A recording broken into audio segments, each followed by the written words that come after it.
Alright, so this might be the first scene of the live episode because I am approaching my co-host Dillon Flynn outside of the Gorillaz pop-up shop right now. He does not know I'm recording this, so it should be fun, maybe. I don't know, we'll see. Hello, and welcome to Hallelujah Monkeyz. Oh, there's the guy. How's it going? Nice to meet you. Hey, Ben, how's it going? First time. Nice. You got the joke on there. Out glasses. You're so lucky that I was rolling. Yeah? Now for that. I'm rolling myself. Okay. So we're gonna get double coverage. We got double coverage. You want to leapfrog? Let's do this pop-up shop thing. It's finally fucking here. I love that you did double up on the coverage, by the way. Yeah, I figured we both had the audio. Hey, guess what? You've been waiting for it, and now you're listening to it. Finally. It's the live episode of Hallelujah Monkeyz, or Hallelujah Monkeyz. Now, Hallelujah Monkeyz, live in Inglewood Spectacular, whatever the canonical name of this thing is. Look, we're behind a little bit of a delay, so let me just get you up to speed. Once, a million years ago, there was a band called Gorillaz. And who are you? I'm Dillon Flynn. Who are you?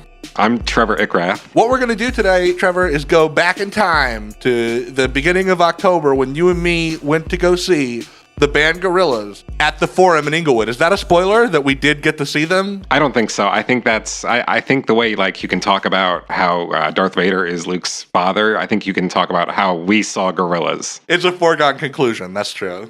I'm very excited. I'm so excited to go back through on this journey with you, Trevor. And what a journey, right? What a journey. This was a weekend. We had a weekend, Dylan. We had a real weekend. And you know, what you just heard was the first time Trevor and I ever met in person. Isn't that special? Very special. Already, this episode is off to a great start. And that, I believe, was one of a number of audio hugs that you'll be treated to. There are quite a few of those. It was a jovial weekend. People were happy to see each other. It was. You know, that Trevor Ickrath, he's just as charming in person as he is on the podcast. Thank you. So let's set the scene. This was day one, so this is the day before the Gorillaz show. A Wednesday. Correct. And the idea was, it just so happened that I would be getting into town the last day of the G-Foot pop-up store. And I would be in town the last day of the G-Foot pop-up store because I was here every day of the G-Foot pop-up store because I live here. That's true. Exactly. Maybe the holograms will only come to Roseburg, Oregon, and then you'll have to come here. But for now, I had to go to Los Angeles. Who knows? So I got there a little bit in advance of Trevor. I got in the line because I've been warned that it was going to be this super long line. You'd have to wait forever. But then Trevor hadn't even gotten there yet, and I made it to the front, and I was like, well, shit.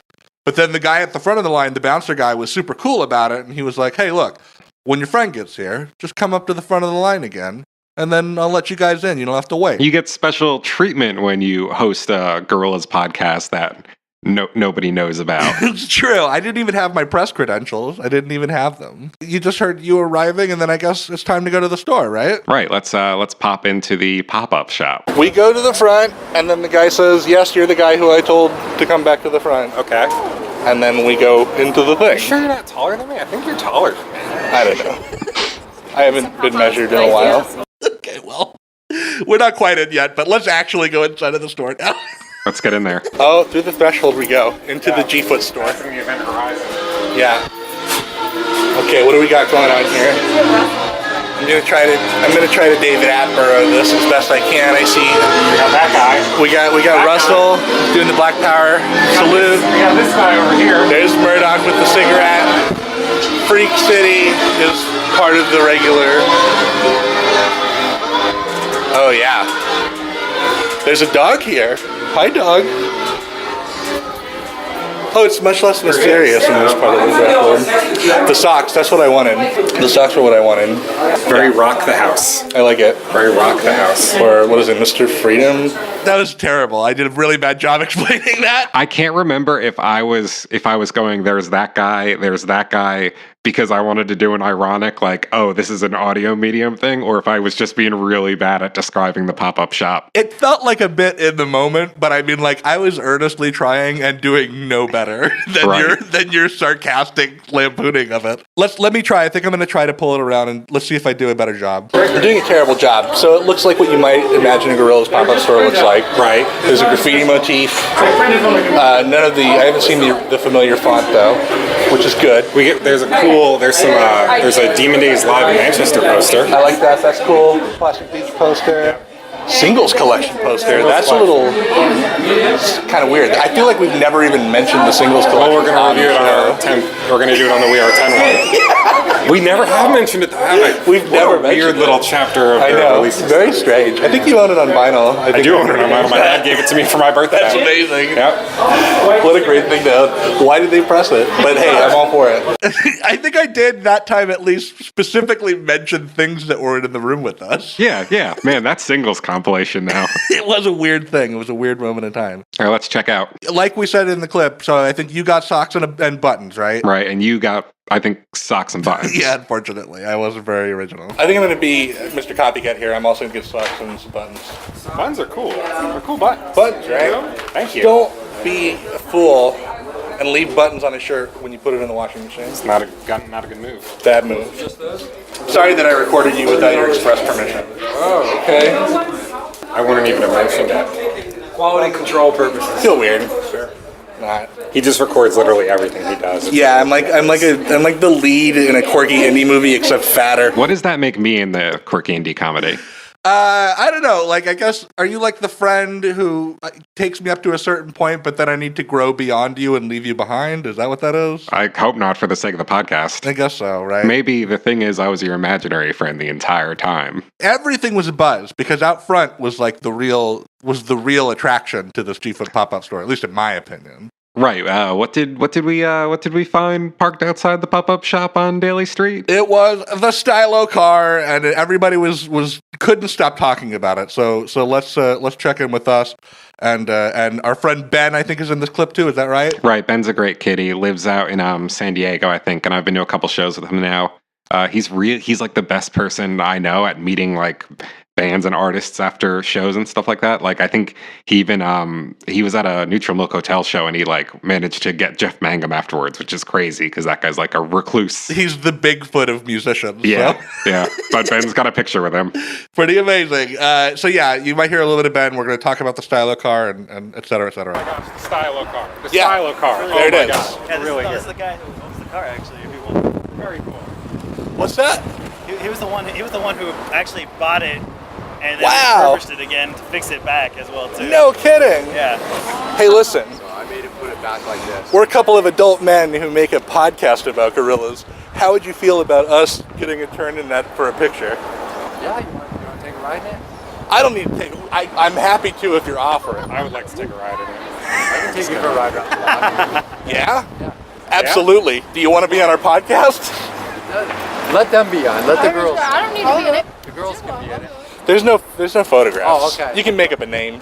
Okay. Well, We could like do that effect where your voice is really deep. Oh yeah. Right. Obviously, we did not end up having too deep in his voice. No, he gave us permission to use his voice. Did you hear me almost say no to riding in the Stylo car? Did you? Yeah, he's like, What were you thinking? I don't know. Apparently, I hate myself or something. Yeah, I mean, you're bold enough to tell people that you have a Gorillaz podcast. Get in the It's Stylo true. car. Come on. I like how I introduced us as adult men with a Gorillaz Well, yeah. podcast. I mean, he's going to be thinking it anyway. It's true. Get out in front of it. So that was a gentleman and his wife and two daughters. They sort of collectively are the owners of the Stylo car. Let's call them The Stylo family. Yeah, the Stylo family. I guess the way that it works is his eldest daughter is like a super huge Gorillaz fan. I might be getting this wrong. One of his two daughters, or perhaps both of them, are super huge Gorillaz fans, and he's an amazing dad who bought the Stylo car because he wants to show off how amazing of a dad he is. Number 1 dad award. Number 1 dad award. Yeah. So the Stylo family, amazing. Let's get back with him and see if he lives up to his word. it's kind of tight in there, but I'll take you guys for a ride around the block real quick. Yeah. Surreal. We're both tall gentlemen, but we'll squeeze. All right. Getting in this thing. I'm in the thing. We're in the Stylo. Join. Trevor, we're in the Stylo. We're in the Stylo car. That's fucking insane. It's not a real big car, but it's bigger than the car that I got rid of. That's amazing. I'm really excited about this.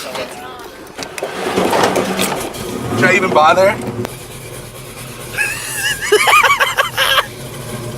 That's You crazy. guys do a podcast about the Gorillaz, huh? Yeah, it's called Hallelujah Monkeyz. Yeah, that's right. Okay.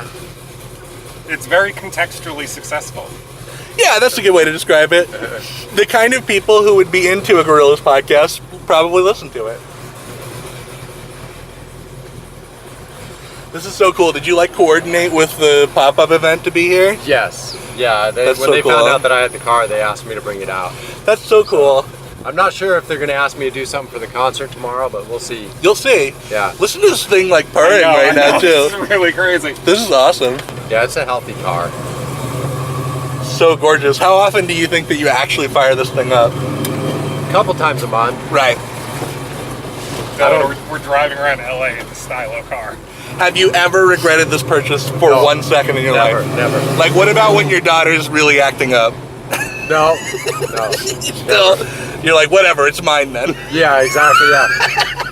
Yep. I was telling them I take it away. Oh, dude, this is so sick. This is crazy. God bless your unreservedness to be able to tell people that we have a Gorillaz podcast. I know, right? It happens. I felt so shameless. I cannot talk to other human beings about this in public. That's funny. Dude, you're totally making this weekend for us right now. Did you hear that? Did you hear your humble host, Dillon and Trevor, riding around in Gorillaz' car? It happened. Gorillaz miracles. I gotta say, I do kind of regret that we didn't play the song while we were in there. But I think considering that we pulled out and immediately just got stuck in LA traffic, it wouldn't have been quite as epic, you know? That's true. We would have also had to do it on our phones, which is always a little corny. Yeah, a little bit. Oh, man, amazing. I'm tingling just reliving Dylan, this we rode moment. around in the Stylo car. We were in the Stylo. He was asking us if we were going to be at the show tomorrow, and then this brought up, this is a big plot hook for our weekend, Trevor. Right. Let's listen to that. We're going to try to ask Damon Albarn to say, this is Damon Albarn, and you're listening to Hallelujah Monkeyz into this thing. That'd be pretty good. So Are that we we going can- to ask him that? How serious do you think I am about Oh my it? gosh. I made 2. The #1 Gorillaz podcast in the world! I added that because I figured you should reach for the stars. Sure. I don't know if I could ask Damon out for the MO. I guess I'm going to have to, right? Yeah, it'll be like your moment of truth. Yeah. So I made cards, Trevor. Yeah, we should explain what we were looking at in the car. Yeah. Before I left Eugene, I laminated 2 business card style slips of paper that said on them, so initially the idea was that they were just going to say, this is Damon Albarn, and you're listening to Hallelujah Monkeyz. And you wanted to make these cards because we were planning to meet him after the show. This was Right. our goal from the minute of inception of this plan. We were going to meet Damon after the show. He comes out by the buses. He always comes out, and people meet him, and he signs stuff. And the line is chaos. The line's chaos, you know? It's hard even just to get a little bit of FaceTime with a guy like Damon Albarn. Can you please say this complicated sentence into this? It just wouldn't Exactly. work. It would have just been a nightmare. So what you did was you got these cards made up. And like I said, they were going to say David Albarn listening to Hallelujah Monkeyz. But when you walked through that door of the Kinko's where you got these cards made, you were struck by inspiration. Or hubris. What's the difference? Good point. Because at the end, I added the postscript, the #1 Gorillaz podcast in the world. Which is true. It's True. not inaccurate. Right, but the ugly part of it isn't that's how I want our podcast to be known. That's how I want my hero to describe our podcast. You gotta go full gorilla. Yeah, I'm proud of it. So with that established, let's soak in the rest of the Stylo ride, huh? This is so amazing. I feel like I'm also smelling it, which is great. Yeah, you do smell it. Yeah. That's awesome. It's an old car smell. My wife loves that, so I love it. I think it's an aphrodisiac for her. So. So does it really turn into a submarine? Oh, yeah. I haven't gotten it that wet yet to find Sure, out. right, so. yeah. Have you had to do anything to it since you got it? Just little stuff, the battery, and a little bit of the. Dylan, we just Radiator drove around in the style. Stylo car. We just rode in the Stylo car. How did we do this? How did this happen to us? Amazing. Let me see if the door opens okay. Sometimes that one sticks. This one here? No, it's open. That's amazing, dude. Thank you so much. No problem. We really appreciate it. So cool. The Stylo family. I love the Stylo family. The Stylo family's great. Here, let's just do a little bit of a wrap up, and then we'll talk about our last little interaction with them before the day was over. Okay? I was just going to ask if we could get in to take a picture. Yeah. And he's like, you want to ride? Yeah.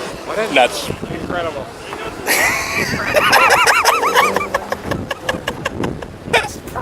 I know, this is already the best episode of the show we've ever done. Maybe true. We'll see. It'll depend on. We'll see by the end. Yeah. Do you remember at one point, Trevor? He opened the trunk of the Stylo, and I remember I was just thinking like, what do you keep in the trunk of the Stylo, right? The broken parts of Cyborg Noodle. We need a good like Quentin Tarantino directed shot of Bruce Willis opening up the Stylo trunk.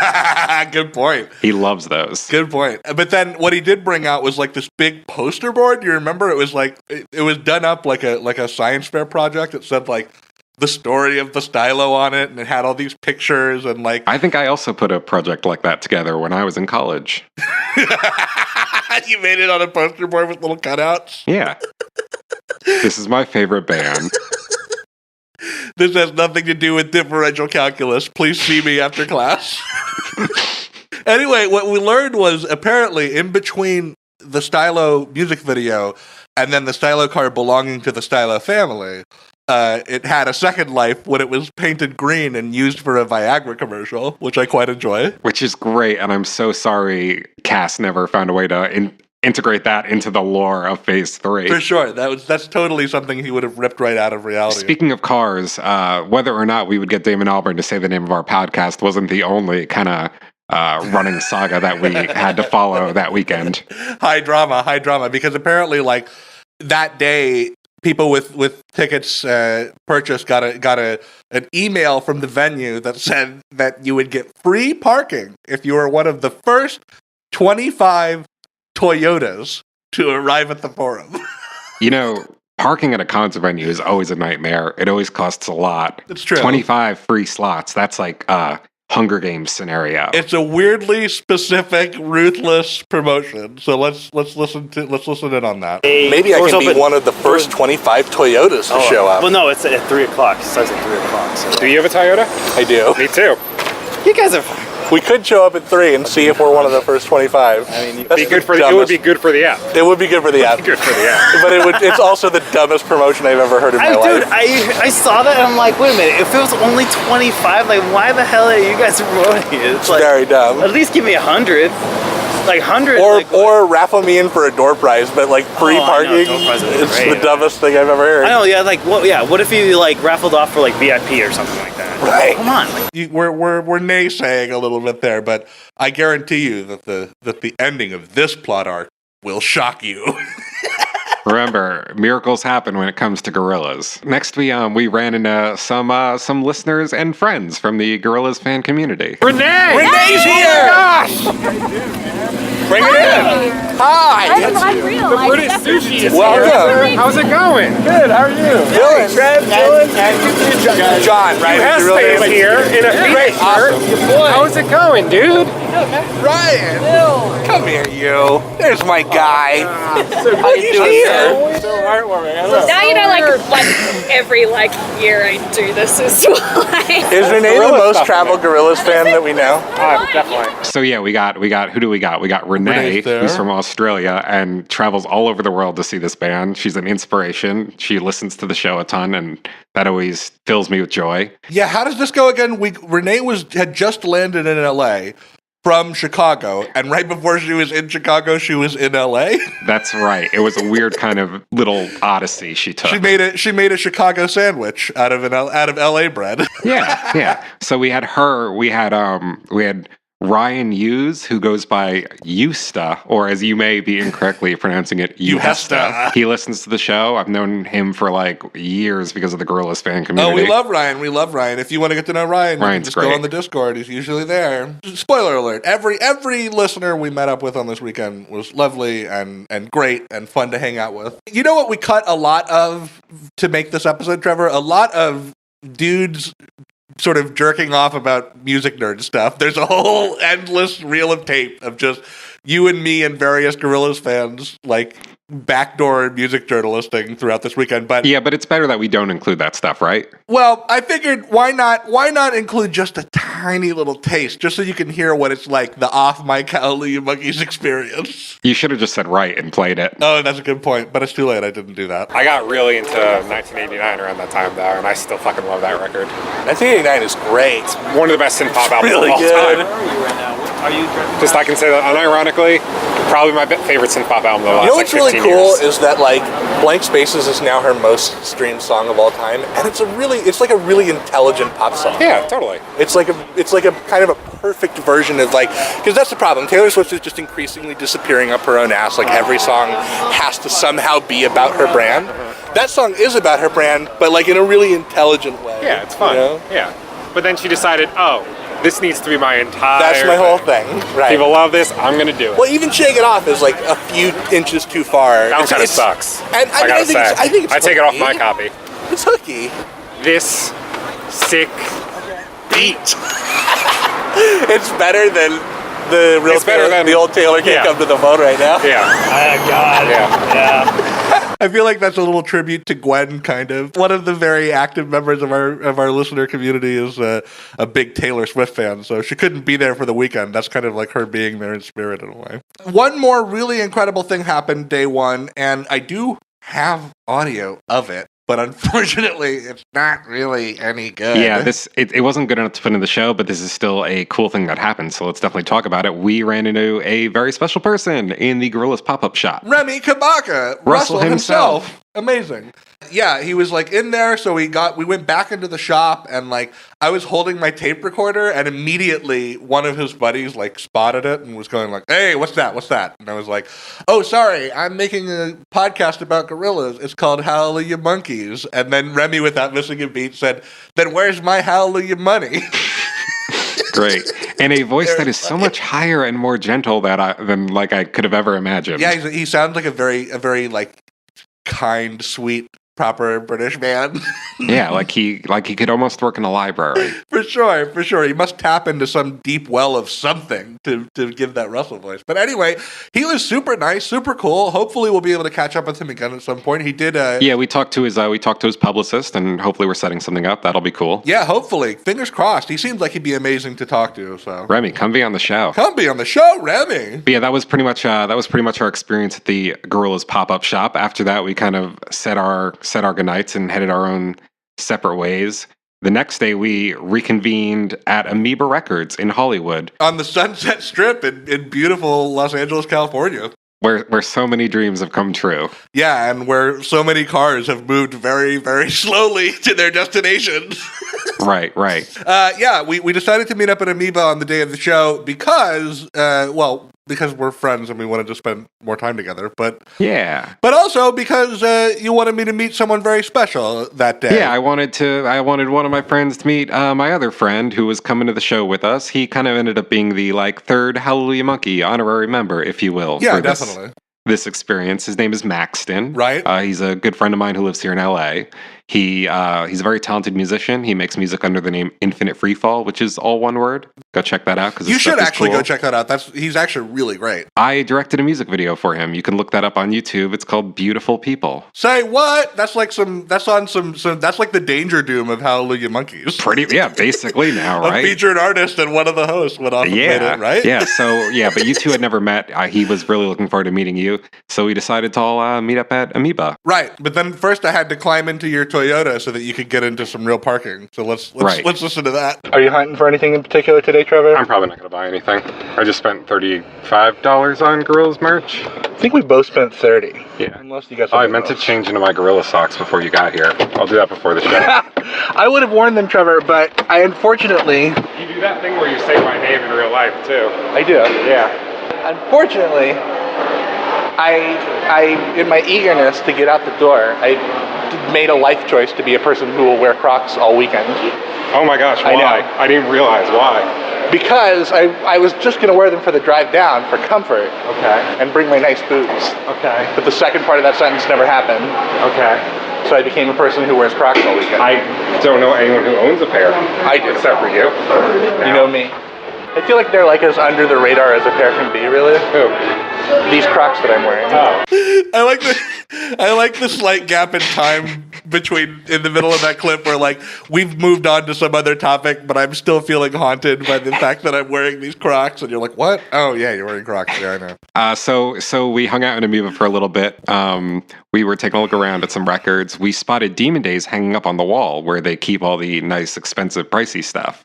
It wasn't the original pressing though. It was one of those Vinyl Me Please reissues, half of which, if you'll remember, like barely even worked. And they were selling it for $90. That's $90. Very steep. That seems very steep. So then Maxton showed up, and I think a great key defining characteristic of him is that when he showed up, he was immediately really, really excited about your field recorder. Yeah, let's hear that. Here's my friend Maxton. Half of the Howley and Monkeyz fan excursion of a lifetime. Hi! Welcome to the show. Oh, awesome. I have one of those too. Aren't they great? They're great. They're so good. It's been like one of the best investments. Oh my God, absolutely. I love how you can plug things in on the bottom. That's so convenient. Maxton's so good, you guys. He's so good. Like, I love, the thing about Maxton that I love is his enthusiasm. Like, yeah, Dylan really took a shine to him. I really enjoyed him all weekend. And my favorite thing about that clip is that he's like, you can plug things in on the bottom? And you know what? That's all he needs. He's right, though. It's awesome that you can do that. It's great. Very convenient. So convenient. So what have you guys been checking out? There's a copy of Demon Days up there. There is. It's the reissue. Yeah, oh, it's the reissue? The one I have. Oh, do cool. Do you think it actually plays? Well, what if it's a messed up one? We should let him know. Yeah, do you think? Hey, just so you know, this run had some serious manufacturing problems. Should we do that for the show? Maybe we should, right? I don't know if I want to do that. We didn't do it. Spoiler, we didn't do it. No, I'm willing to do quite a few things for my Gorillaz podcast, but badgering an innocent Amoeba employee is not one of them. So here's the thing, Trevor. On this tour, Gorillaz have been pulling out all the stops, but the one thing you can't really do is predict the set list, you know? Yeah, and they've been making some pretty interesting exclusions, too, I think you'd say. And there was one song in particular that Maxton was really crossing his fingers that they would play. Which is crazy that he even had to be crossing his fingers about this You're in the not first wrong. place. It is crazy. Dell was there last night. Right? Ooh, that could be a thing that happens. Although you're going to be a little disappointed because they played Moments, but they didn't play Feel Good Inc. It's not going to happen. It's not going to happen. It might happen. It might happen. I was looking at set lists last night. It happened in like Missouri or something. Like they pulled it out in the middle of nowhere. I don't understand why they're not playing it at all. So Maxton really wanted to hear Feel Good Inc. this weekend, Trevor. I know it's kind of a running thing on the show, and even in parts of the fan community, where like, you know, you're kind of over Feel Good Inc. Right. And like, right. You don't really care about seeing it live. You'd rather see some like weird deep cut or something. But believe it or not, there are some more casual Gorillaz fans who still really love Feel Good Inc. Definitely. That's why I'm so surprised that they've been cutting it live, because of people like Maxton, you know? Because people like Maxton. And, you know, Maxton's getting deeper and deeper into this band, but the thing about Maxton is that he never gets over his childlike wonder of the world. And so Feel Good Inc. will always be as amazing as it was on the first play for you or me, you know? I think that's a pretty apt reading, yeah. And his enthusiasm is so infectious. Like, by the time curtains were up on this show, everybody wanted Feel Good Inc. I know I wanted it. So the rest of the for the next hour, we just kind of browsed around Amoeba, looking at stuff, talking about music. Yeah, making fun of Kelly Clarkson and the like. Yeah, Dylan really wanted to find a used CD for his car. Right, I've gotten into that position where I don't really have CDs anymore. I just stream, but then I've recently have a car stereo that takes CDs again. So I'm like, maybe I should have like one in there just in case. Just in case something happens. Yeah. In case of emergency, break jewel case. And it just kind of seemed like it should be a greatest hits compilation, because that's kind of funny. Like you forget you even have it, and then you find this. And by a bit of an off kilter artist, you know. Yeah. Somebody who you wouldn't think immediately. So we were looking around. We saw, you know, like the Clash and et cetera, and finally I saw this like 2-disc The Essential Hall & Oates, and I knew I had to have it. and I do have it now. Did it make your dreams come true? Well, you know what? I can only speak about it in the future tense because, again, it's like do not break glass unless there's an emergency. I haven't listened to it. I'm glad it hasn't come to that yet. Not yet, but I'll keep you posted. We'll check back in a later episode, and I'll let you know how the essential Hall & Oates is. Then we just kind of like shot the ship for a while. Again, it's not the kind of thing that's super riveting to listen to, but I did want to give you a little taste of that. This is a 7-inch, like, modern reissue of Hello, Goodbye, and I Am the Walrus. Only at Target.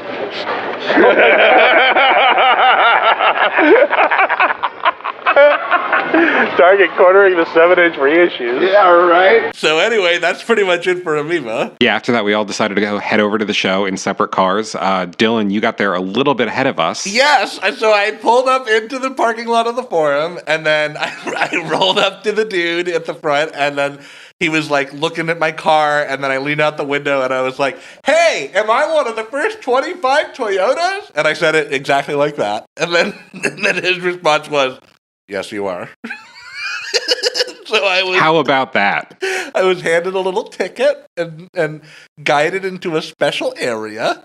And then my parking was free. Now, Trevor, what happened on your end? I got street parking 5 minutes away, and I Ubered over to the venue. God, I wish I had tried, though. I feel like I could have made it. You could have, man. I could have made it. Right on my heels, and I feel like there was still another sweet free venue parking. I know. You weren't willing to take those kind of risks. No. Hopefully, as the night goes on, you'll become more of a risk taker. Fortune does favor the bold. Sure does. So then we started meeting up with people. Trevor isn't quite here yet in this clip, but I met up with a listener who I really am grown fond of. You've actually heard her before. She was on our episode about the fall and that little montage of people who love the fall. Her name's Carmen, and she's great. The leader of the followers. The leader of the followers, for sure. That's actually a really great way to describe her. I'm just going to play a little clip of a hug between us that I felt was very powerful. It's you! Come here, you. Hi, Carmen.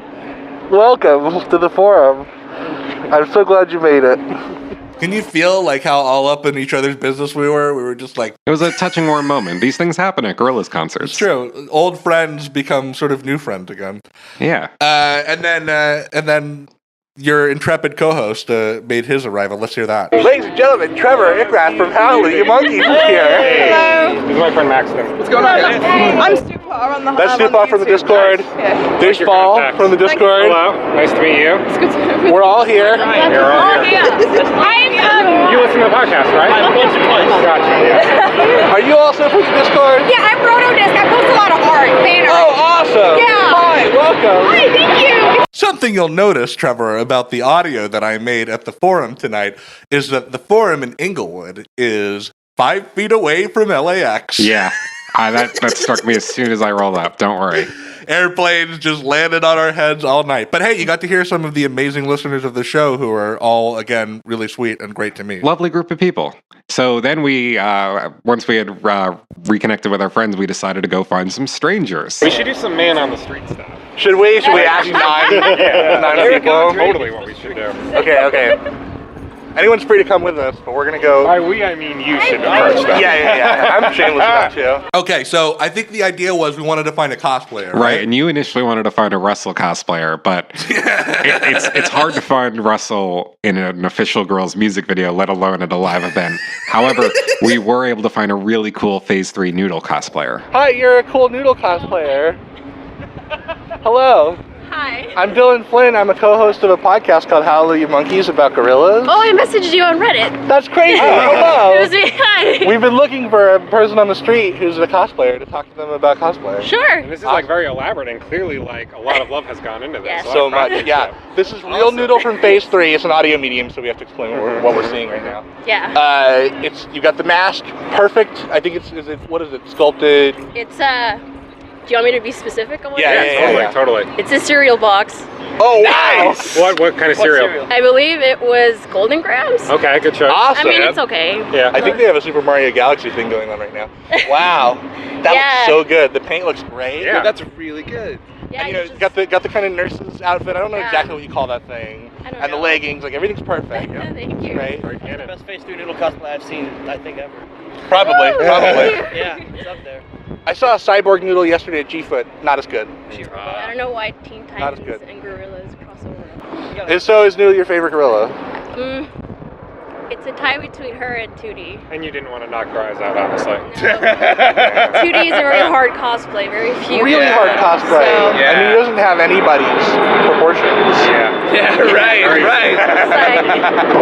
Did you make this for tonight, or have you had this one in the no, I made it like That's so cool. 2 weeks ago. Wow. Boy, my kingdom for a cool. Russell cosplayer. Yeah. One day. There must be one out there, right?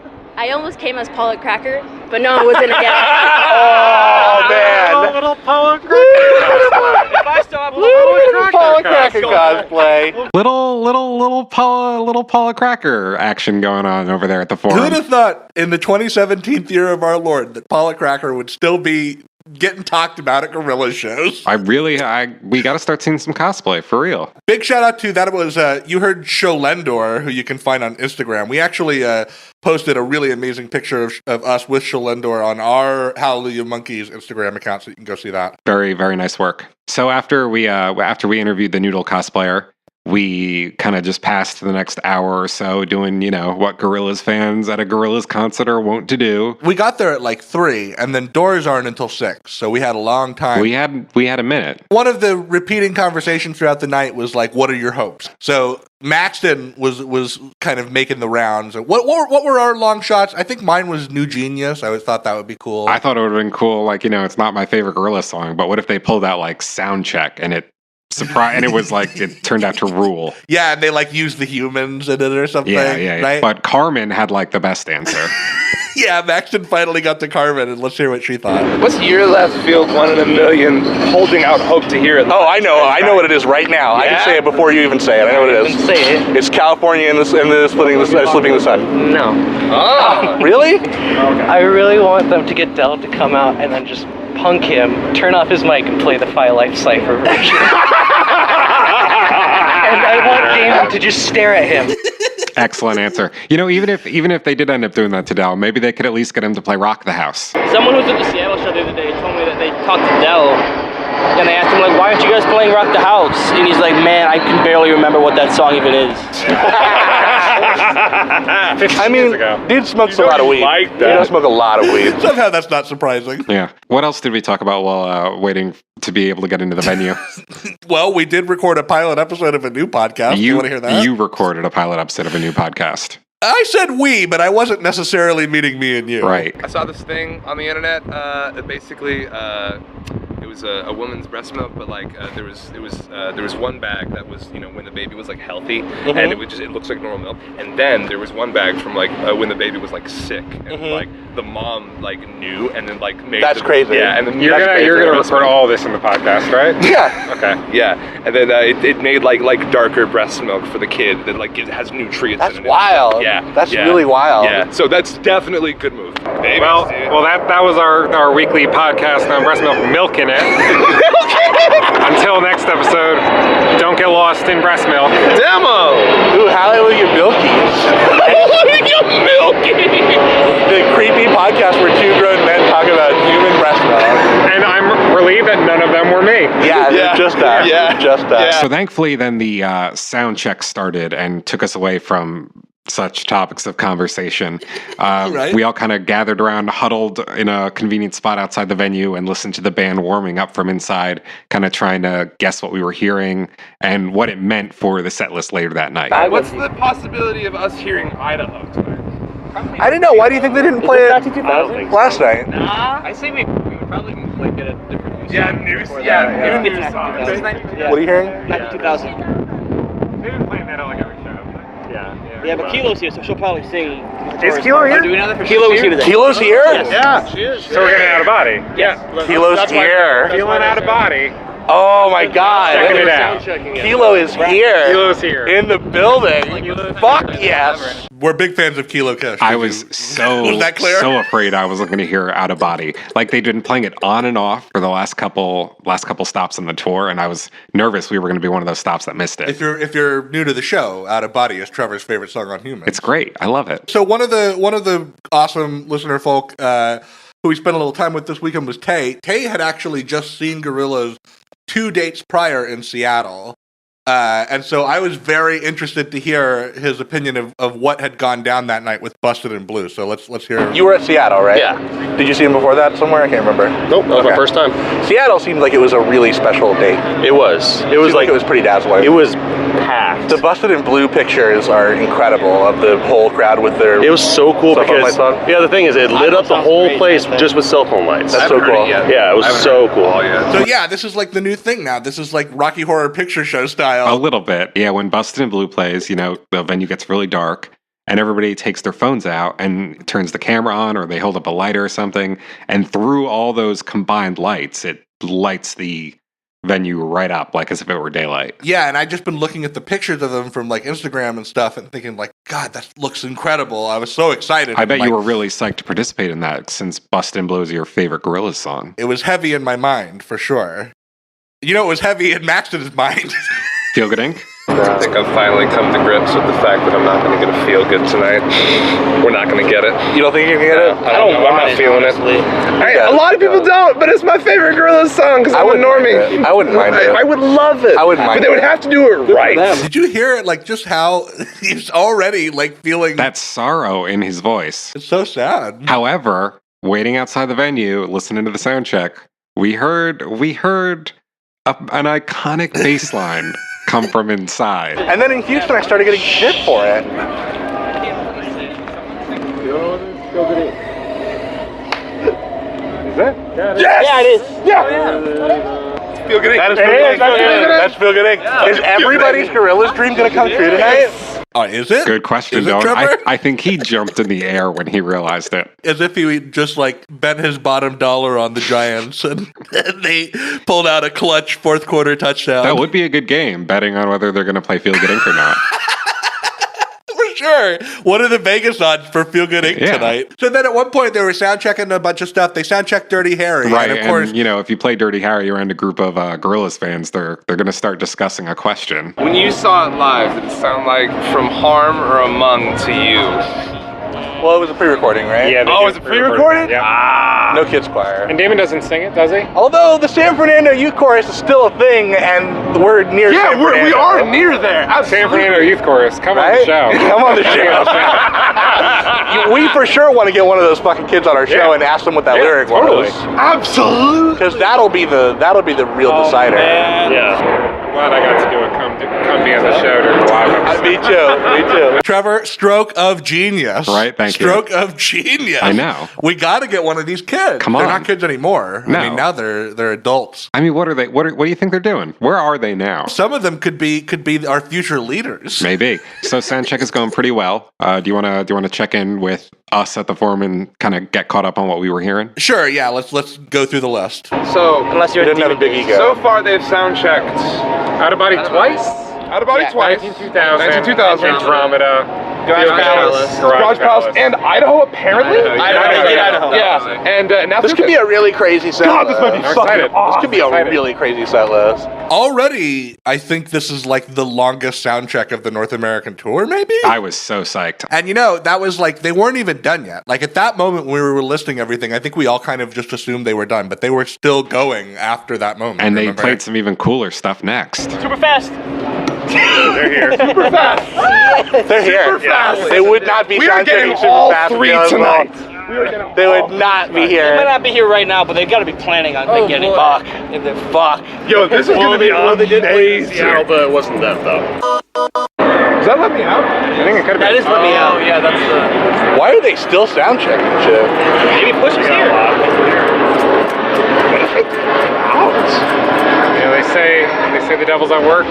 Trump is calling favors. Yeah. Or is he? We don't know. We can't hear behind that, please. So we were riding high on that long sound check, but then, like a creeping feeling started to come over us. Right. The question, what's going to get bumped? All right. I feel like no matter what at this point, because of all the things, all the balls that they potentially put into play tonight, like, there can't be no disappointments. Like, we're not going to get a thing that we hope we got, right? Yeah. Something is going to fall through. Right. As long as it's not every planet. As long as it's not every planet. As long as it's not every planet. As long as it's not every planet, Trevor. Could you feel the atmosphere of dread just hanging in the air? We were really afraid of not getting that song. Like, they just brought back the song that we wanted so bad. But they had been playing it long enough on the tour by now that they might just be getting sick of it. And the tension in the air, there's only one way to cut through it, and that is in the nurturing bosom of our corporate overlords. It's honestly depressing how willing I am to see Gorillaz sell out if it means they can keep doing Of course, Right. They're a very expensive band. It was just took a sip of this refreshing Pepsi. Who's your guys? I asked this last night at the Airbnb. Who's your guys' favorite corporate sponsor of the face? I don't know, because I kind of. It's got to be Red Bull. That's the thing. Is It's gotta I be want to Red Bull. embrace they the did a lot. evilest I one. gotta go for Red Bull. Because I think you got to go. You either have to go Red Bull or Eon. You have to pick the goodest or the evilest. Renewable energy company. Or Jaguar just giving people jobs. I want to know who that person is. Like, oh yeah, hey, it's your first day, right? Yeah, I mean, they I got a have a job. podcast. I got a job here because I know a lot about cars. I've been interested in the company since I was a little kid. How did you get a job? Oh, I knew a lot about this one fictional member of a dumb cartoon band. I passed the whole quiz. Do you know the song Clint Eastwood? Telecom did a lot too. I gotta hold my hat to Telecom. They made the first show happen. They got, Telecom has definitely been the best interview with Gorillaz ever with that first 30-minute moment. Telecom paid for the motion capture series. What? Yeah. Really? Then I'm switching my answer to Telecom. Telecom, I mean, they really did make it happen this way. That is, Trevor, that's low-key one of my favorite pieces of audio that we got on this whole weekend.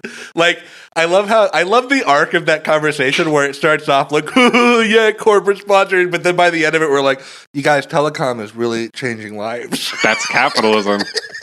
That's how it works. Dude, fuck us. What have we become? We're all slaves. We're all slaves. I can't believe that audio. I'm such a dork. I'm just they really made it happen. I'm a dork too, because I think after that I started talking to you about video games, right? No, it's a great video game. Bloodborne. Bloodborne is a I'm great glad video you game. do. I'm glad you Bloodborne is do. a great video game.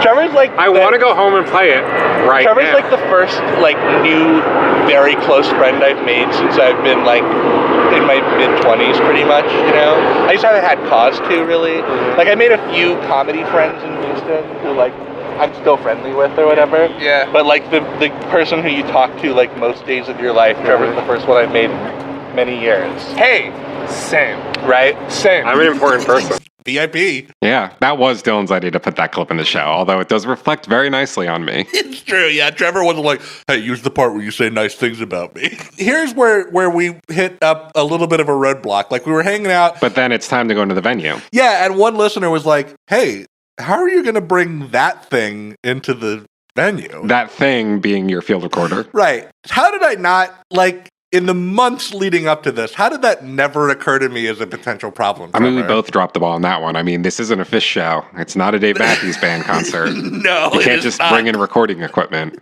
Yeah, for sure. So then we figured, okay, well, we were seated, not general admission. So the feeling was, I'm just going to try to take it through security.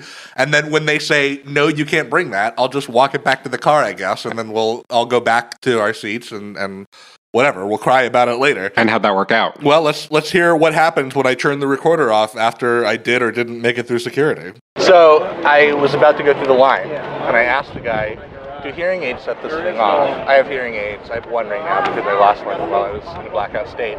But I didn't want to walk through, but I didn't want to take it off. So it's do they set it off? Really old ones will sometimes get set off by them. And then he starts looking at this thing, and he goes, oh, that's a hearing aid. Wow, it's so big. I honestly, when you said do hearing aids, set this thing up, I was like, he's going to think that's a hearing aid. No lie. Holy shit, dude. Congratulations, you did it. Yeah, this is disability privilege. Can we say that if anybody asks you about it? Yeah, of course. Listen to it, just casually planning to tell more lies. Crimes. Miracles happen at Gorillaz concerts. We got the tape recorder in. We did, and shout out to that slightly aged security guy who looked at what was obviously a handheld field recorder and thought, I guess that's a hearing aid. Slightly aged security guy who looked at the field recorder and thought, maybe that's a hearing aid. Come be on the show. Okay, so then now we're behind the gate, and we thought it was refreshment time. I remember that there were cheesesteaks and hot dogs, and I didn't really want to get something to eat, but you did, and I think you settled for hot dogs. We went to a Pink's hot dog stand. That does look like a good dog, though. Oh, Pink's great. Pink's hot dogs are awesome. It's a Hollywood legend. Thank you. Yeah, didn't Nathan for you do something funny with him? I can't remember. Yes, they did. The last episode of the first season. You'd think he'd be doing a different hot dog brand, you know what I mean? I know, right? I know what you mean. Because his name's Nathan, and Nathan's are... That took a minute. That's my level of humor usually does. I'm operating on several levels. Kind of got it. It's kind of like Rick and Morty. Yeah. Only super intelligent. Exactly. You need to have a. My favorite line of that copy pasta is the part where, like, I hope to find a woman within 5 IQ points of my own. Hopefully lower. I hope somebody does take that Rick and Morty copy pasta and make a Hallelujah Monkeyz version of it. Oh, yeah, for sure. That'd be amazing. Yeah, absolutely. Somebody do that. That's a great idea. You and me were standing next in line. Maxton went ahead to get his hot dog, and then we watched Maxton get a hot dog. Right. What is that called? Whip lane. Here you go. Everything. Everything. Really like your friend. He's great. Whip play. He's great. Love that. He reminds me of me a little bit. That's what I'm saying. So whip lane. I'm just glad someone's here taking care of you when I'm not around. Thank you. Sweet little moments at the Gorillaz concert. Maxton is taking good care of you. Okay. Then you got yours, and then I walked up to get my Diet Coke, and more things continued to happen. Sure. 2 Diet Coke? Yeah. Thank you so much. You're welcome. I need you to sign for me right there.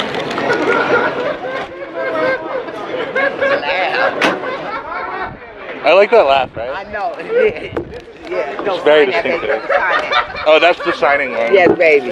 His laugh. So you definitely relate so much to Max because you both have such distinctive laughs, right? Yes, And absolutely. I guess those kinds of people just gravitate towards me. It's true. You attract boisterous laughers. But how about big up for the Pink's hot dog lady who was impressed by Maxton's laugh? I think she's a very memorable character. Pig's hot dog lady, come be on the show. So then I wanted to find out why Maxton was laughing so hard And behind me. it wasn't really that funny. All right, well let's let the audience make their minds up about that, Trevor. I feel like I missed something really funny because I heard it happening. Oh, yeah. Yeah, you did.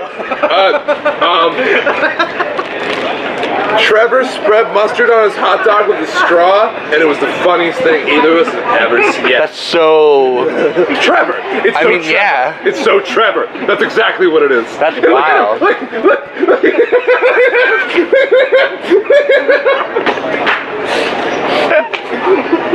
It's a little Patrick Bateman-y. Yeah, it is. The hot dog thing wasn't that funny. Huh? The hot dog thing wasn't that funny. It sounds kind of funny. That's what he'll have you believe. The mustard just came out a little like more than I wanted, so I was like, oh, I'll just distribute it a little, you know? I understand. The only thing is that, like, day McGuire. If it was the funniest thing ever, it wasn't the kind of funny that I could have gotten onto this thing. So yeah, it was a I sight don't gag. feel too sad. It was a sight gag. No, it was a sight gag. And we decided to include that sight gag, I guess. The whole bit made it into the show. The whole bit. We really didn't skimp on the hot dog material, did we? It really wasn't that funny. I don't know. Ask Carmen or Maxton if you see them, and maybe they'll sell you on it. So after that, we decided to find our seats because the show was about to start. Ooh, there's some real sticky happening. Some intense sticky is happening right now. I have 11. What do you have? I have 12. I have 13. Okay. Paint a picture of Wordstone. We're in the forum. We just took our seats. There are only 4 rows that are worse than ours. That's true. There are only 4 rows that are worse than ours. I do like our view of the stage, though. Yeah, it's nice. It's nice. It's cool. It's moody. We're not like off to a side. We're at like a good diagonal angle. Nice, definitely. Angle. Yes. Good shot of both the screens. Wait, there's 2 screens? Oh, there's that one, and there's... Oh, yeah! Yeah, there's an equivalent. So yeah, we didn't have the best seats in the house, but it gave us a nice vantage point of the whole venue. We got to see the GA area. The stage was in good view. And we spent the next kind of 5 minutes just sitting around talking watching people kind of try and signal for each other with their phone lights. Yeah, that was so weird. So there's like, on the left and right sides of the balcony, they were like trying to Morse code each other with their phones. Something like that, yeah. These people are flaunting their endless batteries. I was going to say, if they're trying to signal to people, it's not going to help if a lot of them are doing it. What are they trying to signal? What's Jamie trying to signal with all his duck tattoos? Right. I do feel sad that my battery on my phone is dead, so I can't join into Busted in Blue Star Show. I'll try not to cry during that song. Oof. What a sad little detail that your phone died before you got a chance to participate in the Busted in Blue light show. Yeah, I can remember in that moment, it was really actually bringing me down. So I could like push it to the back of my mind. So I was like, no, you're having a good time tonight, Dillon. Don't think about that. Your favorite Gorillaz song. There was the other potential. So then Vince took the stage. Let's just say it. Right. Vince Staples came out and did a little opening set before the band came on, just to, get the audience warmed up. I don't know where you stand on that set. I thought it was a really solid opening performance. I think he did a great job. Really good. I mean, it's hard for, just one rapper to go up there with no backing band or anything like that and just do like 45 minutes in front of a group of people who may not necessarily be super familiar with his work, but I think Vince really held it down up there. Yeah, but based on just charisma and energy, I feel like he pumped the crowd up just perfect. Got him just to that point you want him, But Maxton was very excited he was looking at some Vince set list from the tour, and he was saying like, ooh, I hope he does North North. That was his single. He was excited to hear North North. That was a single from like 2 albums earlier. Right, that was on Summer something? Summertime 06, is that what it's called? That one. Anyhow, it was kind of a 50-50 shot, according to the other set list, of whether or not he would actually play North North. And then the moment came, and Vince said, I got one more for you, and he started playing Big Fish, the single from the new record, and Maxton was pretty sad. But then, let's hear Big Fish wrap up and see what happens next.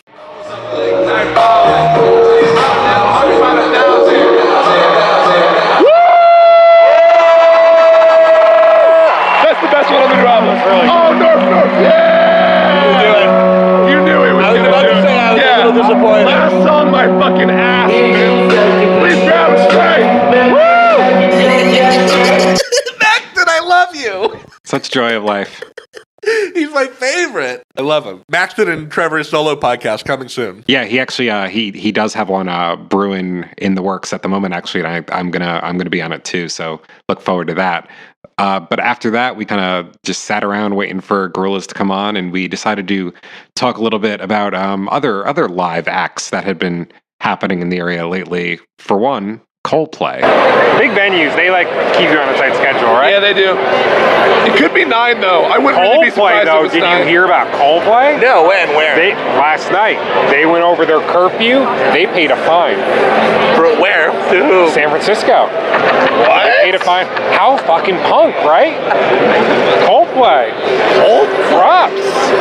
That's like the most G.G. Allen move you could ever expect. Yeah. It's not like they wanted to play as much as they wanted to play. They didn't care if they were going to slap one five. They went for it. I'm going to look absolute madman. Good Lord. Chris Martin just going, you know what? Fuck it. They had 3 stages at this concert. They had an A stage, a B stage, and a C stage. I just like the image of Chris Martin going like, the city's trying to shut us down, but the music will never fucking stop. And then the people start cheering, and he just goes, when you try your best, you don't succeed. So then Gorillaz played a show. We saw that Gorilla band play some music live. Yeah, we on the Human 2017 tour. Damon Albarn was there. Yes, that's true. Chea Adelakan. Anyhow, I figured the best way to do this, Trevor, is we should just go through the set list that night, right? Right. I mean, there's not going to be a lot to say about every song, but let's go through them and we'll talk about what was particularly cool. Yeah, we'll throw out our thoughts when we get to special things. So they opened with M1A1. We knew they were going to do that. We knew it was going to happen. I wasn't, as stoked about it as you were, obviously, but I do have to admit it made for a rousing opening song to the set. I mean, you can't argue with the delayed Damon entrance. No, you don't want to spend all your Damon all at once. You want to build up to that boy. It's true. Then Last Living Souls, featuring that really cool visual that I think you told me was from the Phase 3 tour, right? Yeah, that originated on the Escape to Plastic Beach one, and it's cool to see that they're still using it. I like it a lot. It's a nice compliment. A zombie wandering through the desert. Very cool. Yeah, Very cool. And it was a great performance of the song, of course. Then we got Saturn's Bars. We got Tomorrow Comes Today, which I enjoyed a little more than I was expecting to, I have to say. Well, I think what we owe to that unexpected enjoyment was the fact that we got a really primo Damon performance that night. Yeah, he was in top form all through the evening. His voice sounded really good. He was really just out there loving it. And yeah, his energy was great. Typified by that great performance of Rhinestone Eyes. Right, yeah. I know that's not one of your favorite songs, but... No, but Damon, I mean, for one thing, it was night and day between the Demon Days performance of Rhinestone Eyes at that festival where he was just half-assing all the lyrics and he just kept going factories far away. He this time he knew the words and was hyping it up and the band was sounding great. It was a really good performance. Well done, boys. And then we finally got to unclench every muscle in our body. Because we got to hear every planet we reach is dead. Yeah, with that awesome new outro. A little alternate ending, it was great seeing that live. Cool watching them transition right into that. And I really like this new version of Every Planet too. Not quite as much as the album one, of course, but it's got a real kind of liquidy funk vibe to it. It does. It follows the kind of nighttime mood of the Humans material quite nicely. Yeah, they did kind of humanify it, didn't they? Especially with that outro, which again, I think way back when we were like, are they ever going to play it live again? You were like, I don't know, maybe they need to figure out something to do when Turner's not there to make the second half of that song work. And I feel like they totally did. It's really cool. Yeah, they pulled it off, definitely, without Ike. And I think you were also a little bit surprised by how much you dug the next track of the night, which was Sleeping Powder. Sleeping Powder, yeah. Damon just did a really solid job on this one. I was a little afraid when he put on that acoustic guitar that we weren't going to get the teacup motion. But we got it. We got it. He did it perfectly in sync. It was great. I love how 2D goes right and he goes left. It's just it's perfect. It's so good. It forms such a great image. And his falsetto was sounding really good. He was on top form, totally. And the falsetto continued into a very strange performance of 192000. Right. What was going on here? I don't know. Let's let the listeners decide. I want to play a clip of that. Sure. Play a little clip of Damon screaming over this song.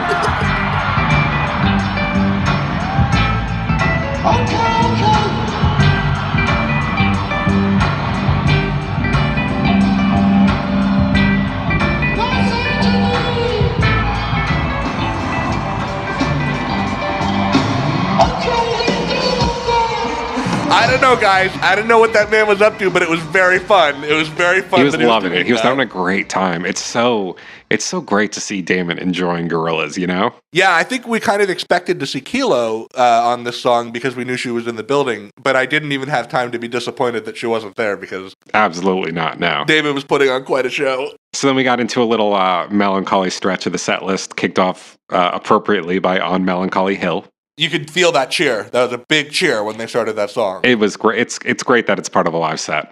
And then it was time to get busted, and it was time to get blue. Yeah, and then I heard the opening notes of the song, and I immediately felt the cold deadness of the cell phone in my pocket. And the cold deadness of space around you after your space station has just exploded. Yes, exactly. And I was like, don't worry about it, dude. This is still an amazing song. Just enjoy it. And even if you can't light up the sky with everybody else, it's cool. It's still your favorite Gorillaz song for sure. But then this happened. That is so sweet. He just handed me his phone so that I could do it. Very nice.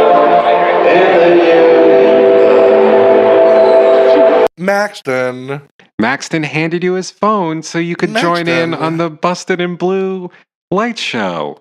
That's the nicest thing anyone's ever done on a podcast for another human being. The MVP of the live episode for sure.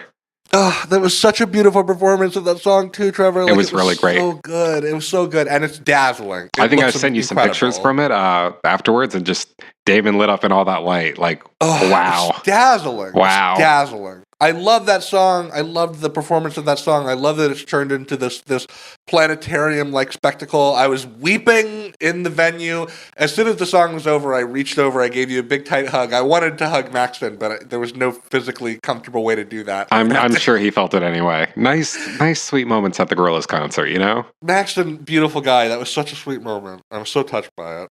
After that, they played Albarn. Yeah, I don't know, dude. Like, it was all right. Like, cut it. You can cut this from the set. You can. Nobody's like, fuck, man. I hope they play El Mañana tonight. I know it was a single, and so maybe you feel pressured because of that. But On Melancholy Hill and Bustin' in Blue make for a nice little pair. Yeah. Then they started bringing out the collaborators, though. You know, we hadn't really gotten any collaborators yet. But very pointedly, very intentionally, they kind of give you this first act of the set that's just the core band. Yeah. Because even on Saturn's Bars, Popcon's not there. They do the recording. No, right. No. Yeah. But then they brought out King Push. They brought out King Push, royalty himself. Pusha T showed up. They let him out. Let Me Out. I like this in the context of a let's bring back the energy song. Definitely, it works very well, and it kind of serves that purpose on Humans too. I think it comes out of Bustin' in Blue. True. Why don't they do that? Well, I mean, I guess Carnival, right? But who remembers there is Carnival? But nobody ever thinks about it. Nobody talks about Carnival. So we got Let Me Out. That was really good. Cool seeing Pusha T live. After that, they played Dirty Harry. Got Booty Brown live. Booty Brown doing his. He was very audible, shouting, very audible, but it was great. It was so cool seeing the Phase 3 backdrop of the cartoon kids again. Yeah, and then you get the beginning of Humans. They play intro. I switched my robot off, and then Vince comes out and does Ascension. I guess that works. Yeah, I mean this is a good kind of midway point in the concert actually. So it's kind of like kicking off almost like the collaborators showing up did kind of kick off the second part, but this worked too. But don't you think it could have worked also if they'd done Ascension instead of Let Me Out as the pump up after the super slow section? I don't know. I think it would have been cool. Yeah, that could have worked too. But I mean, why not both? Why not both? Then, holy shit, Trevor. Strobe Light was so good. It was so good. Okay. Really good. Pevin killed it. Pevin was amazing. Pevin had these Chuck Taylors on that had like day glow lights around the rims of them. One of them was like pink and blue, and they would like flash as he walked around the stage. Very awesome. If I was like 10 years old, I would have been like, man, I want those. Where to cop? Anyway, it was a really like sweaty, clubby like party of a song, and it was a little extended. They did a really cool light show along with it. Yeah. Maybe the best lights of the night, actually. Yeah, they shot out across the venue like great beams. Really cool. Really cool. Not as cool as what happened next, though. Holy shit. Okay, so then they start into Andromeda, and there was much chatter in our section. Should we hear that? Sure. Let's get to it. What is that? Is that drop? I don't know. That's wrong. That's wrong? That is wrong. That's wrong?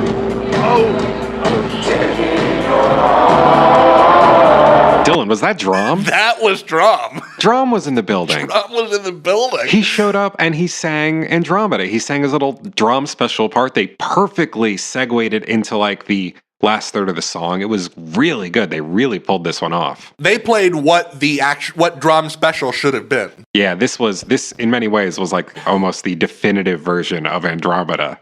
My favorite part was when they both, like Damon and Drum, were both on the lip of the stage, and they squared off like Jagger and Bowie and Dancing in the Streets, like shoulder. They were like an 80s power duo. It was so good. I was losing it. Yeah, that was definitely a highlight. Really good bongos too. Yeah, that was just a sick performance. Speaking of sick performances, sex, murder. Party. This was we knew this was going to be a highlight going into the night, but even knowing, you can't really know until you're there. No, because we went to some strange. This party went to some strange places. It really did. There's this whole like indescribable new sort of third act section. Let's hear a little bit of that. This is basically what a good Adam Queen song now. Yes.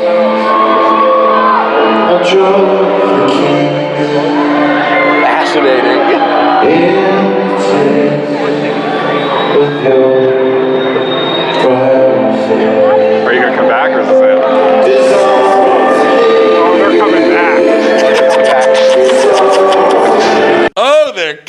back. We're coming back. And they did. They sure did, man. That was definitely one of many highlights of that night's performances. So then we knew it was coming, but nevertheless, we were still elated when Kilo Kish took to the stage to perform Out of Body. Feeling Out of Body, and I'm checking it out. Also, I mean, if I mentioned Pevin's shoes, I must describe what Kilo Kish had on her body as well. Yeah, she looked like a Final Fantasy boss. That's a nice way to describe it. It was like, do you know what frills look like? Imagine a dress that is just them. And also pink and crazy. And we also need to talk about Zebra Katz's outfit, as everybody should be doing at all times. Oh yeah, didn't Zebra Katz do like a quick change between Sex Murder Party and Out of Body? Like he stripped off one layer of craziness to reveal a second layer of craziness. And one can only imagine what he had under that. Yeah, for sure. He's a Matryoshka doll. He's an onion. You keep peeling back crazier and crazier outfits if you try to undress Zebra Cat. He's so good, man. He's so good. He's great. He's great on Sex Murder Party, and he's great on Out of Body. He just owns the fucking crowd, man. And he really stalks the stage. Yeah, in his own way. Like he's not trying to pump you up like a hype man. He's like a I don't know how to describe it. He's a king. He's a new black king. Speaking about getting hyped and pumped up, though. Oh my God! Little Sims took to the stage for Garage Palace, and our Garage Palace, and our minds exploded. It was great. I hadn't listened to this song since the Demon Days Festival, and I didn't really have a strong memory of what it sounded like in my head, but I was blown away all over again. I mean, for sure. I can't wait to get granular with this when the studio version comes out, because that is Rapid Fire doesn't even describe the crazy level of rat-a-tat that she's doing in her verse. It's insane. Gets pretty lit. And she was, again, you could see the whole crowd moving with her. She had them eating out of her hand. It was amazing. Right in the palm of her hand. Speaking of things being in the palm of your hand, though. That's true. Then next Damon, they played Kids with Guns. Damon really, really handed up for Kids with Guns. He had his big rock star moment. Right. He kind of went out over the crowd, right? Smoggy was holding him back a little bit, and he was touching people's hands and stuff. Yeah, for sure. They were like, touch us, Damon, bless us. Damon, it was a really good performance of Kids with Guns, though. Everybody exploded properly, They really pulled it off, yeah, for sure. It was very good. Speaking of things exploding. Yes, absolutely. How many times can I use that transition? They played Super Fast Jellyfish, though. That's true. If you put a Super Fast Jellyfish in the microwave for too long, it will explode. Anyway, I remember they started playing the bass line, Trevor, and I was like, where are the boys? Are the boys here? Where were the boys? Well, the speculation was maybe they weren't going to be in town that night because I guess they had a date pretty close by, close in time, far away, So, but then once they started sound checking all these De La Soul songs, we thought, well, they must be here. Right. So they started playing Super Fast, and I'm looking at the stage, and it's just the band. Where is everybody? But you have to remember, miracles happen with Gorillaz. It's true. As soon as the "Are You Kidding" happened, there are the boys. They busted out. They did an amazing performance of Super Fast. It was so much fun. I felt so fortunate to get to hear this song live again. It was great. I mean, the place was going so nuts over them performing this that I couldn't even really hear the band. No. But the fact that I was there while it was being performed was great. Yeah, absolutely. And then there was this kind of hard to explain awkwardness at the end of the song that was also kind of worth the price of admission itself. Where right, because De La Soul are still doing that thing from Phase 3 where they go Super Fast Jellyfish going super fast, but you can't see them, but you want to eat them. Right? That's how it's supposed to go. That's how it's supposed to go, Trevor. So I guess it'd been a while because they were doing Super Fast Jellyfish going super fast.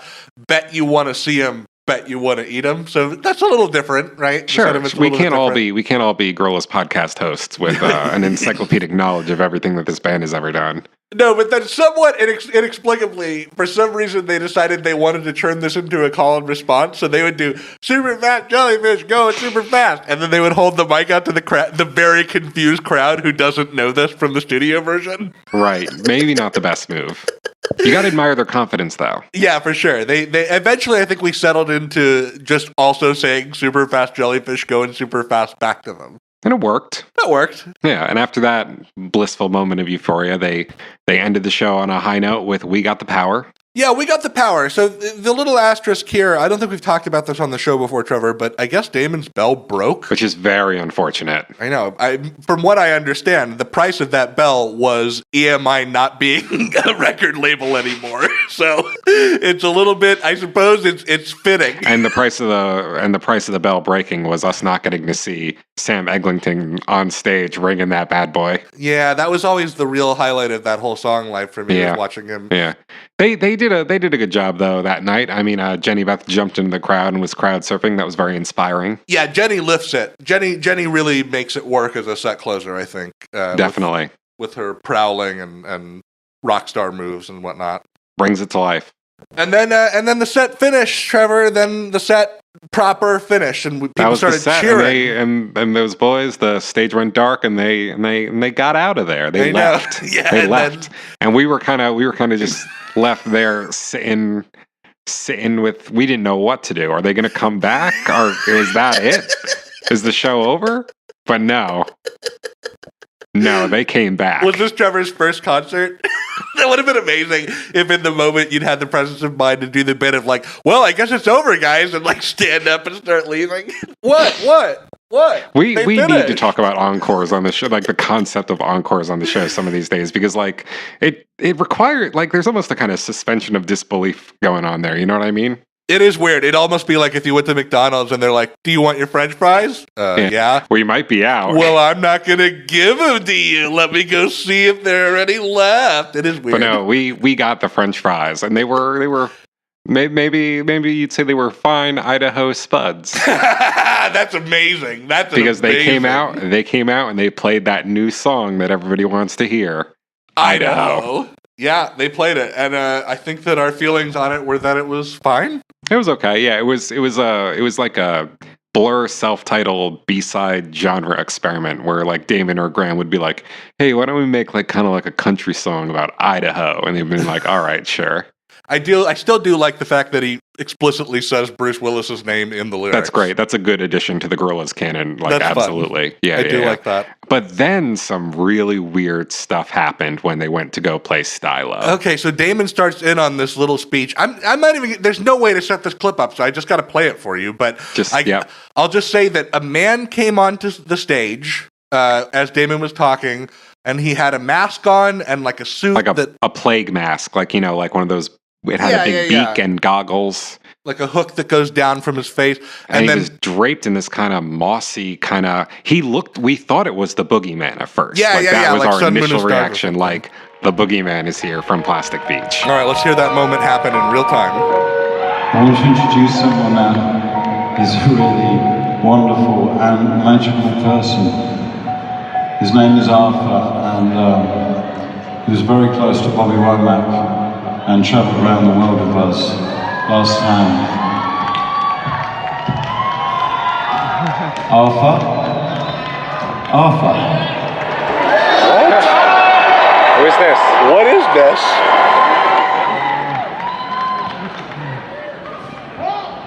Arthur, do you want to say anything? Where are we? Hey! Who are we? LA! Rock! Rock! Rock! Rock! Rock! Rock! LA! Rock! This is for the girl. What's going on? All the girl. Girl was fine. Pretty little girl. And then Stylo happened. Right, Stylo happened while this guy kind of just ran around the stage doing some moves. Yeah, he pulled his mask off, right? And initially we were like, is that Mos Def? Is Mos Def here? Right, because there wasn't a lot of lighting on him. Like, he was dressed like the boogeyman, like sun, moon, stars. Is he in the building? But then eventually we saw his face clearly, and we were like, no, it's not Mos Def. And Booty Brown came out and he did Mos Def's rap, so we were like, this definitely isn't Mos Def. What did he, like, got on his back at one point and was like convulsing kind of and cheering and whooping? We really we're just scratching our heads. But this is a prime example. This and like the extended Sex Murder Party and the Every Planet version.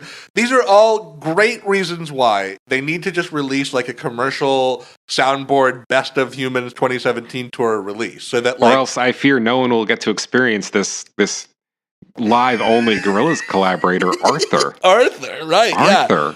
So we came out of that very confused, but then the encore definitely steamed right on ahead from there. Right, because somebody's gorilla dream finally came true. When Maceo came out and did his iconic, boisterous, haunting, chart-busting laugh to cue up Feel Good Inc. And you know who felt pretty good about that? Maxton.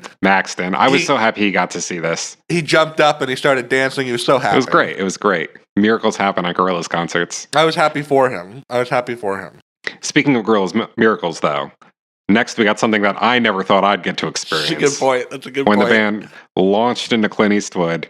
And who came out to do that rap? Was it Del the Ghost Rapper? I don't know if they were able to get him, but they got Del the Funky Homo Sapien, who is almost just as good. For real, getting to rap along to Clint Eastwood with the original Del verse live in 2017 was like a surreal experience. Pretty amazing. And I'd seen Del do this song on hieroglyphic shows before. But that's not the same. He would always do this like different second verse that was like new. Really? Huh. Yeah. And it was cool to see him like go back and do the original studio because he was there with the band, very chill, very chill. Classic. And also, I mean, like, if he was there to represent mid-90s Oakland, his outfit certainly was backing that up. He had like, I think his baseball cap and his jacket and his cargo shorts were all the same color of beige. He was almost like the typical backpacker kind of thing. It's true. It was a really good look. It was a great look. And then, predictably but incredibly, the night ended with "Don't Get Lost in Heaven" into Demon Days. And a stirring performance of them it was. A completely stirring performance. I mean, like, I felt the need to like lift my hand up, revival tent style. You were getting into it. I liked it. I was feeling it, man. It was a deeply spiritual experience, man. It was a special moment. Dude, all of the dreams came true. But let's just go ahead and say, were we the last or like the second to last Every Planet on that tour? I think we might have been the second to last. Yeah, we caught him right at the end of that run. Later, they would go on to cut it for like Rehash. They played Rehash at the last date of the North American tour, and honestly, like, I'm not saying I would have rather gotten Rehash than Every Planet because I wouldn't have, but no. Rehash getting played at a Gorillaz show in 2017 is mind-blowing. I sent you a video of it. Did you see it? I did. I saw the Soundcheck one. Damon is decked out in this classic vintage like hooded sweatshirt with the Phase 1 Gorillaz font on it, and he's like, "This is for all of you." And then they play Rehash, and it's just such a joy. Like, so I weird. feel like Damon Albarn is finally a Gorillaz fan. That would be like the equivalent would be like if you went to a Dre show and he started playing a World Class Wreckin' Crew song or something while wearing an NWA t-shirt. Yeah, exactly. Like 3 people who got really into more into Gorillaz than they expected this year and just totally ran with it. You, right? Me, yep. And Damon Albarn. Damon Albarn. Like, I'm surprised he's not like writing us to be the third host on this show. No kidding. Maybe he is because we've gotten those emails and we just throw them out. That's true. Yeah. Hey, here, let me pitch myself to be on the show, and then I hit delete, and then the next sentence was, "I am the lead singer of a popular band called Gorillaz." Anyhow, we were riding high, and then the whole third act of this evening was ready to get going, Trevor. We had quite a little journey left to go on. We had to go out there and find our white whale, our massive dick, Damon Albarn. We had to get him to say the name of our podcast on tape. Damon, if you're listening, that's just a reference to the lore that you don't pay attention to. Right. Yes, that's the lore that you. Well, he loves the band so much now. He probably did all caught up on that stuff. Yeah. Maybe he did. But yeah, we had to find Damon. First, though, let's check in with ourselves at the end of the show and get a sense of just how we were feeling, having experienced such a great Gorillaz concert. I remember that I was riding pretty high. Let's see if the audio reflects that. So Dillon, correct me if I'm wrong, but you and I just witnessed the best show of the Gorillaz 2017 Humans Tour. Absolutely. Like, let's go through a checklist real quick. Yeah, all well, right? hang on. I just want to say first, I have witnessed the future of this band. Yeah? And his name is Arthur. What was that? We'll talk about it. I don't know what that was. Well, let's go through it, all right? Okay. 1, we got Feel Good Inc. We got Feel Good Inc. 2, we got Dillon and Clint Eastwood. I felt rapping along that in live felt surreal. We got the new cut. We got Super Fast Jellyfish. We got Out of Body with Kilo Quiche on it. We got the amazing extended version of Sex Murder Party. And we got a credible version of Andromeda with Drum. I had no idea we got Let Me Out. Let Me Out with with Push. Yep. Idaho. We got Idaho. We got Idaho. Like everything they could have played in that encore, they did. Did we hear everything they soundchecked too? I think so. We didn't. No, they didn't soundcheck moments. Never mind. Yes. That was amazing. All right, now let's reconnect with the group because they're definitely going to try and pull some moves. I literally that set couldn't have been better. No, that set couldn't have been better. It couldn't have been better. I think this is probably you guys are gonna go try to meet Damon right now, right? Yeah. Okay. I wept during Busted in Blue. Dude, I was very close to Damon. I was very close to Damon. When you gave him your phone, hold up, I almost burst into tears. That was like the sweetest. Thank you so much. That was so nice. It was beautiful. Yeah. It was beautiful. God, I think I'm gonna let you guys do your thing. This was amazing. So good. Thank you so much for coming and sharing. Yo, good. Hell yeah, thank you. Yeah. Good luck, you guys. All right, we're gonna do our best. Oh, farewell, Maxton. Yeah, we had to say goodbye to Maxon at that point. He had to split, and then it was up to us to head outside the venue and track down Damon Albarn. Before that, though, we hooked back up with a couple other fans. We ran into Carmen and Ryan again. It's you! We just witnessed the best show on Gorillaz. I think that's the best of the 2017 gigs. I thought that was amazing. Did you have a good time? My throat hurts. Oh, you screamed a lot. Yes. Really good. Carmen screamed a lot. Really good. I don't give Ode to Idaho my approval. It's not my fave. No, it's fun though. It sounds like, I told them, it sounds like a Blur self-titled era, like genre experiment B-side. Yeah. Which is fine. I liked hearing it. Garage Palace though. Oh my god, I jumped so much. Garage Palace though. I tried to really keep good. up with Little Sims. Oh, she was amazing. Dillon and Clint Eastwood. Dillon and Clint Eastwood, great. A bit weird. I can't get over it.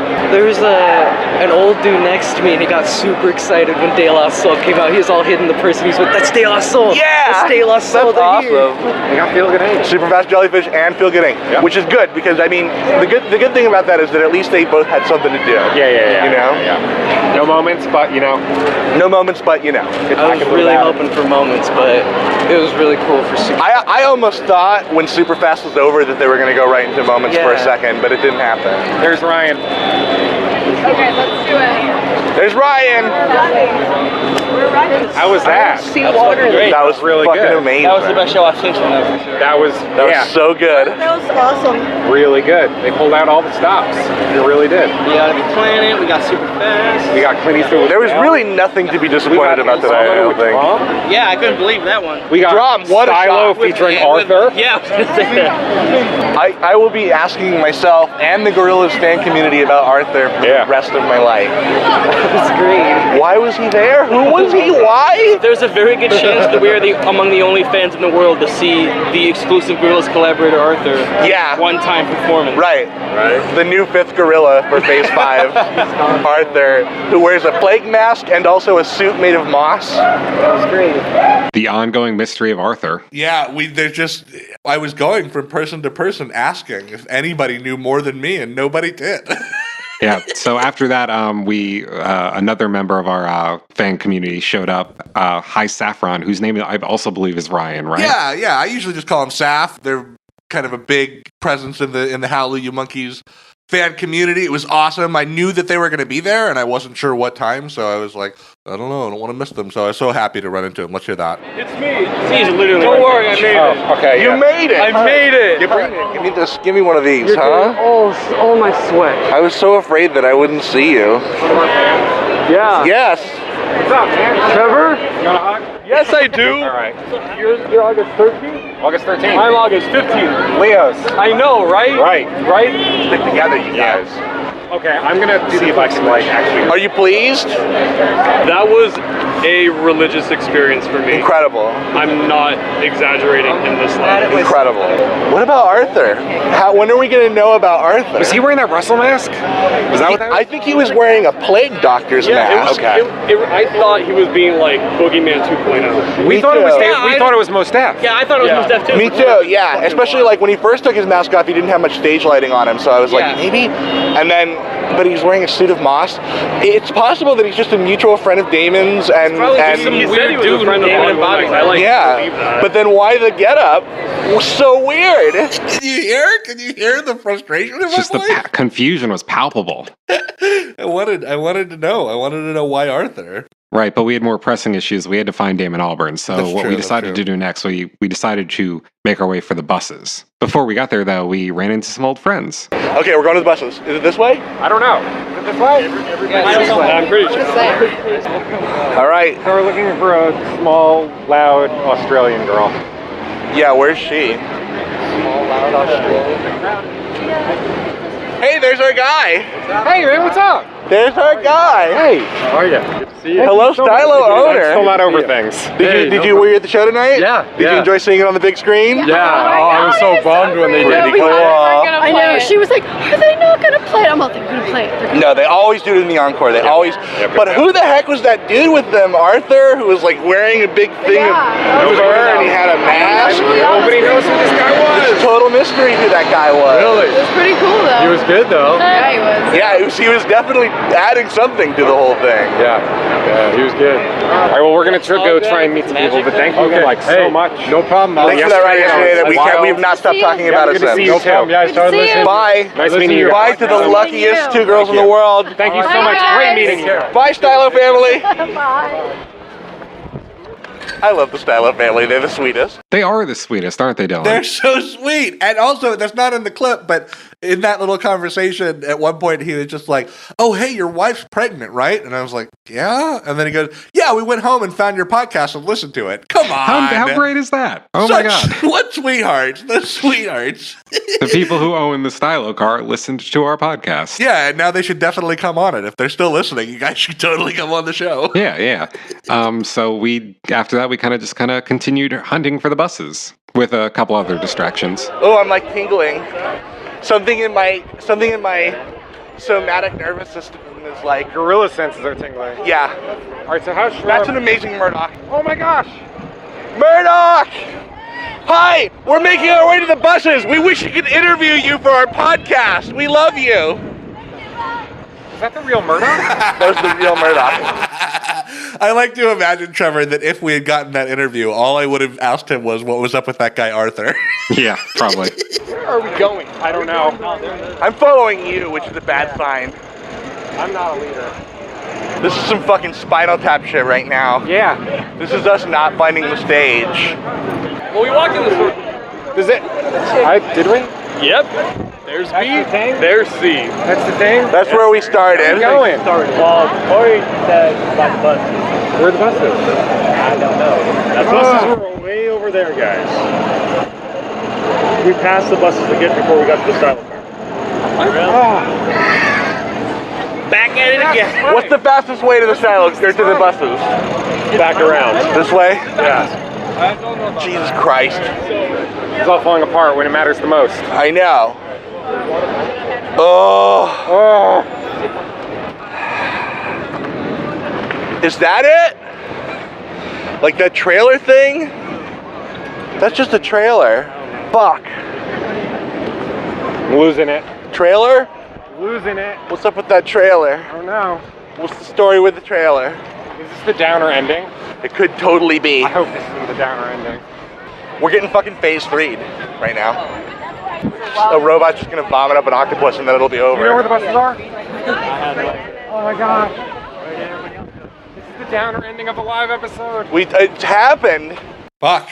Dylan, can you hear the despair in my voice? I mean, in both of our voices. I mean, like, my guts, just listening to that clip, started to twist a little bit again. My heart was in my throat. Let's keep going though.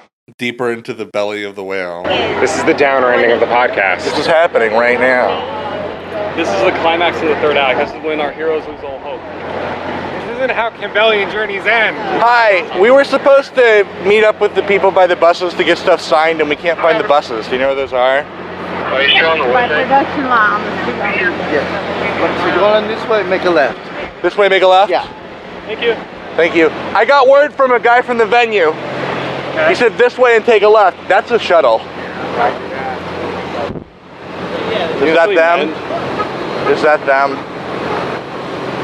Is that Gorillaz? Are they leaving? I figured they had a only that. Let's look in the window.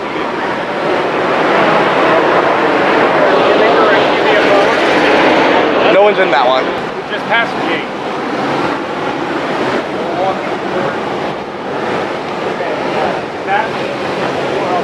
Hey! Your parade turned into Downer ending averted. We did it. We did it. Now all we need to do is get him to say the thing on the card or swear at us. Well, Is this where we should talk about why we were expecting Damon might swear at us? Yeah, we probably should finally reveal the trump card of this entire podcast that we've never talked about before. I guess if you want to call it that. This is a story I have that, like, a few people in the Gorillaz fan community are probably really sick of hearing me telling, but I think it's a fun one. And I've never told it to you, right? No, yeah, I've heard it secondhand from other people. So this Right, so the story of the first time I met Damon Albarn. It was in October of, I believe, like 2015.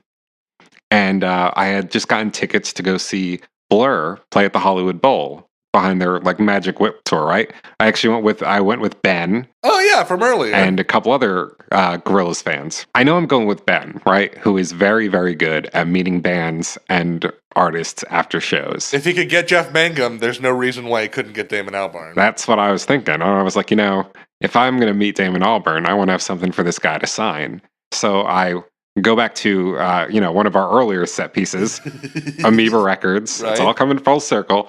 Yeah. I find there a cool little used copy of The Great Escape, which, Oh, perfect thing to have Damon Albarn sign in the line after a show. especially at a Blur concert, right? But we had a conversation earlier about inspiration versus hubris, right? Right. Yes, we did. All right, so what I decided to do was I thought it'd be pretty funny if I didn't just bring a Blur album, I brought an album by Damon's old band's nemesis, Oasis. Yeah, the feud that we've not really talked too much about on this particular show. Right. Blur were once kind of pitted against Oasis in what was called the Battle of Britpop in the mid-90s to see which of these two bands would sell more, which of them would be more successful. It all kind of boiled down to this day when I think The Great Escape and What's the Story, Morning Glory by Oasis came out at the same time. Right. And Oasis won, didn't they? Details are hazy. Many will tell you that Oasis won the battle, but Blur won the war. That's a good point, because didn't later Liam Gallagher say that he hoped Damon Albarn would die of AIDS? Live on an award show, yes, Wow. while accepting an award, I think. But anyway, I thought it'd be funny if, in addition to The Great Escape, I picked up a copy of What's the Story, Morning Glory, and took it with me to get signed by Damon Albarn after a Blur show. You impish little whimsical demon. Something like that. So I get this copy of What's the Story, Morning Glory. I got my copy of The Great Escape. I go to the Blur show. Ben, being the holy treasure that he is, was able to lead us back to where the buses were going on. And Damon came out and he was mobbed by Blur fans, which, is not in a position that's going to put somebody in a mood where they're very receptive to take what could be easily read as a not very, a little bit of a, like you said, mischievous joke. Right, yes, yeah. I stand by it. I think it was very funny and in good humor. Oh, it's not, it's inarguably, it's very funny. It is very funny. So he's meeting us, he's taking some stuff to sign, and eventually he gets to me, and I hand him the records. He signs The Great Escape, and then he, shifts them around to see what's under it. And what does he see? this critically acclaimed album by his former rivals. And I say former because, as you know, he is now friends with Noel Gallagher. Not with Liam. Not with Liam. But Noel Gallagher performed the We Are the Power, and they're buddies now. And he told us that in line. He was like, "Oh, what's this? Noel and I are actually friends now." And we start obviously we are, me and my buddies are immediately embarrassed that we have tried this thing. And we start backpedaling I thought it'd be funny. And one of my friends goes he's also going to get he's also going to try and get Liam to sign a copy of Park Life or something. And Damon was kind of just you could see that he wasn't really feeling it. No, it wasn't landing the way that gracefully like a gymnast, the way that you hoped it would. The way it landed was him signing The Great Escape and then pushing both records into my hand. What's the Story of Morning Glory unsigned, him looking me right in the eye and saying, "I'm not signing fucking Oasis." So my musical hero, I'd spent countless hours of my teenage years listening to his music. I have seen him, by that point I had seen him live 3 times, and I finally get to meet him, and he swears at me. So this is my thinking, was that we hand him these cards, right? If we in fact get him. Worth mentioning, by the way, yes, we've made it to the buses, but we are very late. Right, and I mean, for all we know, that the band left in those shuttles we saw. But our feeling was, if we get Damon Albarn to take one of these cards, if he's still here, whatever comes out of his mouth next is going to be good tape. Of course, yeah, it's going to be a great moment of radio, regardless of what he says. I mean, honestly, the best scenario would be him remembering me, right? Oh, it's the Oasis guy. Yeah, that would have, been a real Reef What You Sow moment. Fuck your podcast. Things did get a little weird, though, once we got to the buses, didn't they? Yeah, let's just take a look. We're here. This is the place, right? This must be the place. Well, Naive Melody. Oh, this is okay. What's we got out? That's Arthur. Hi, you're Arthur? Name is Bond, James Bond, but they call me Arthur. Sure, you were a friend of Bobby Womack. Yes, sir. Come on, guys, we can't have. Let me get over out of the way. Sure, come on over. Arthur, we're solving it in real time. It's happening. Trevor, I cried to the universe, who is Arthur? And the universe, as it's wont to do at Gorillaz concerts, answered. We got to the buses, and who was there but Arthur? Can we paint a little bit of a picture at least? Sure, he didn't have his plague mask doctor thing on anymore. No, he was on a bicycle. He was on a very big bicycle. Yeah, and he'd kind of stuffed that whole mossy suit of his into a long something like that. Yeah, he also had a very cool old-fashioned Escape to Plastic Beach 2010 tour security badge. And he looked wizened but spry. Yeah, that's a good way to put it. There was definitely something mystical about him. For sure. Did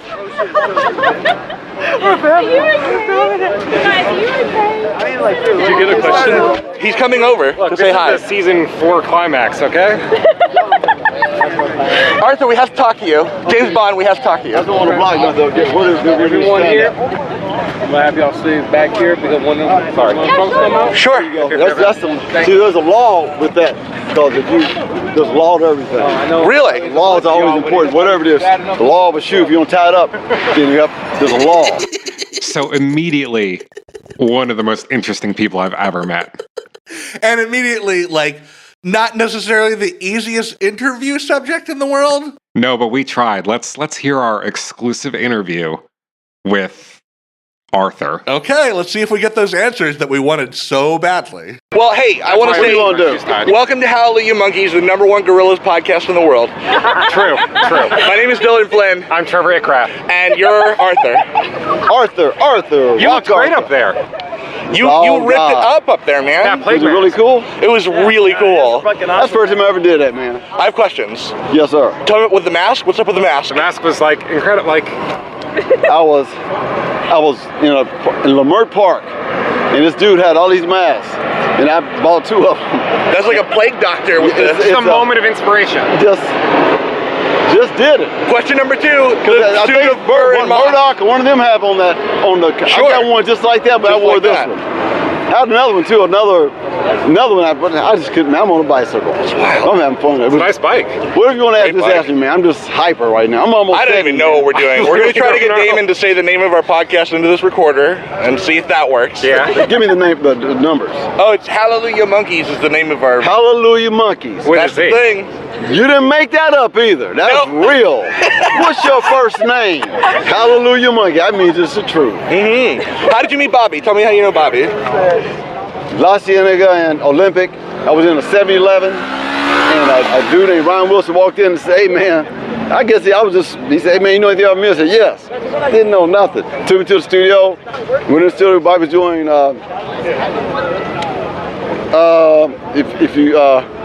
if you think you're lonely now. In the studio. He was doing that, and then ended up working. I moved.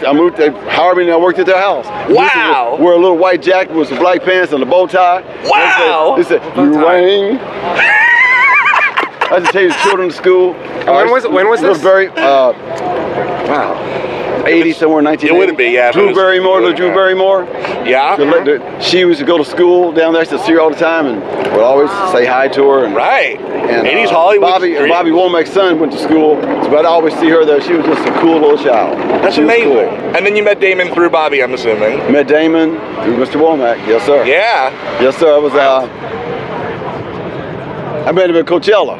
Coachella. Okay. When they had on a white jog suit with a hood on it, with real parachute material. And Damon said, "This is an angel here." I said, "Who told you?" No, I really am. That's amazing. See, I wear a disguise so that I can do what I got to do here. See, I go around the world and I set decrees. See, God, it's heavy, man. It's a heavy. We got heavy on the show. Man, call me. Call me anytime you want to, man. I'll give my number. You want my number? 702. 33. I might bleep it so not random people who hear the show call you. I don't even care. It's just a phone number. I don't care. That's true. See what can happen? Well, hey, if you're listening, this is Arthur. He has great stories. You should give him a call. Man, I got some stuff out of this world.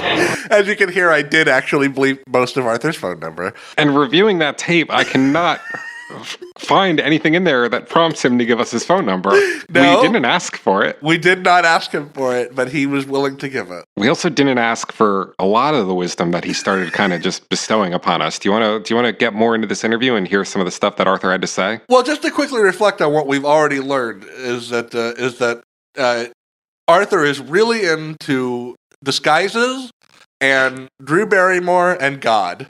He's an actual angel. Damon knew one glance. We gotta stay tight, and it's all about that, really, man. Just staying tight. I get lost sometimes when I'm talking about the women are very, very, very, very, very important. If we don't guard the women, there'll be a real big problem. See, I'm gonna give you a law. In the very beginning, we were creating everything. When they disrespected the woman, after they did that, they would do anything. Anything. I don't know if I agree with you, Arthur. Well, I was there. I think women, they take care of themselves, Arthur. Well, okay, but he was there. No, you cool. He was there. I was there. This is the beginning of. Here's what I remember about. This is the first time I've heard this interview since this night, Trevor. Okay. Here's what I remember about this interview. A lot of crazy stuff that Arthur was saying, and you were low-key doing some really good comedy, kind of like being his Flava Flav. Thank you. I was stunned in this moment. I couldn't believe that this interview was even going, that this was even happening. Let's jump back in. Hold on, I'm closer to God than anybody walking on the planet. It takes a lot to even say that. I understand. I'm not trying to be is that concrete? Yes. Is that a light? Yes. Is that the moon? Yes. Are you brothers? Yes. We are brothers. Are we on the monkey? Yes. We're all brothers. Are we brothers? Exactly. Can we be brothers, man, Arthur? Man, I'm serious. As long as you're right, you're okay with me. That's all it's about, man. Because men can work together, see? Hold it. You know what makes men come together? Show me with a physical demonstration. I'll tell you about one. Okay. It's just actual facts. Harvey. Maria. Sandy. Storms. Yes. Disasters. Man. We don't know nothing about no God down here. No. I'm just being. You're cool people. And hearing this, you really. You're lucky and you're fortunate, and I'm lucky to tell you. I'm not trying to be no, man, I was playing a band at 13. I'm 70 now. Almost 70. Like you look great. No, God is great. I'm just cool. I'm a reflection of you. That's a great line. God is great. I'm just cool. I don't know if that's the first time he's busted that one out, but it was really good. And so not only does Arthur know all this cosmic stuff about God and religion, he also knows a lot about music too. Let's listen to this. Okay. Well, listen, Bobby was an incredible entertainer. Bobby Womack was. Very missed. He came in with the Rolling Stones. Mm-hmm. He came in with the Gorillaz. Can you imagine the two greatest bands in Those are the two. Those are the two. in history? Yeah. Those are the two. You got the Rolling Stones. The Stones and the Gorillaz. What the man? They made that up too. It's so good, better than anything you can think of. You heard it. You heard it there, straight from Arthur's mouth. The two greatest bands of all time: the Rolling Stones and Gorillaz. And then he starts talking about how he's also a bit of a musician, and he tells us to go look up his music project. I still haven't. I have to admit that I haven't. Play the clip, and I'll tell you about it because I did look it up. All right. My name is Israfil. Look that up on the internet. Hey, y'all look this up on the internet. Israfil. Look that up. Israfil. Okay. Israfil, yes. I'm sure right now when we go record it in the studio, it's cool. Are you gonna love this? And we're excited. Okay, yeah. He's a musician too. But a different kind, but he's still a musician. So yeah, I went and looked up Israfil, and it turns out Israfil is one of the 4 Islamic horsemen of the apocalypse. Oh, interesting. Okay. Yeah, who blows a trumpet to signify the day of resurrection. Oh, he is a musician, just a different kind. Just a different kind. That's Arthur. That's Arthur. Well, that's a little bit more sinister than I was expecting a Bandcamp page. Me too. Let's head back to the tape. Well, hey, it was amazing watching you move up there and bring there back were a the lot spirit of of Bobby. people up on that stage, and you were a highlight, dude. It was great. Seriously. All that is your Thursday. I'm on Thursday. Today is Monday, Tuesday, Wednesday. See, there's 8 days in a week for me.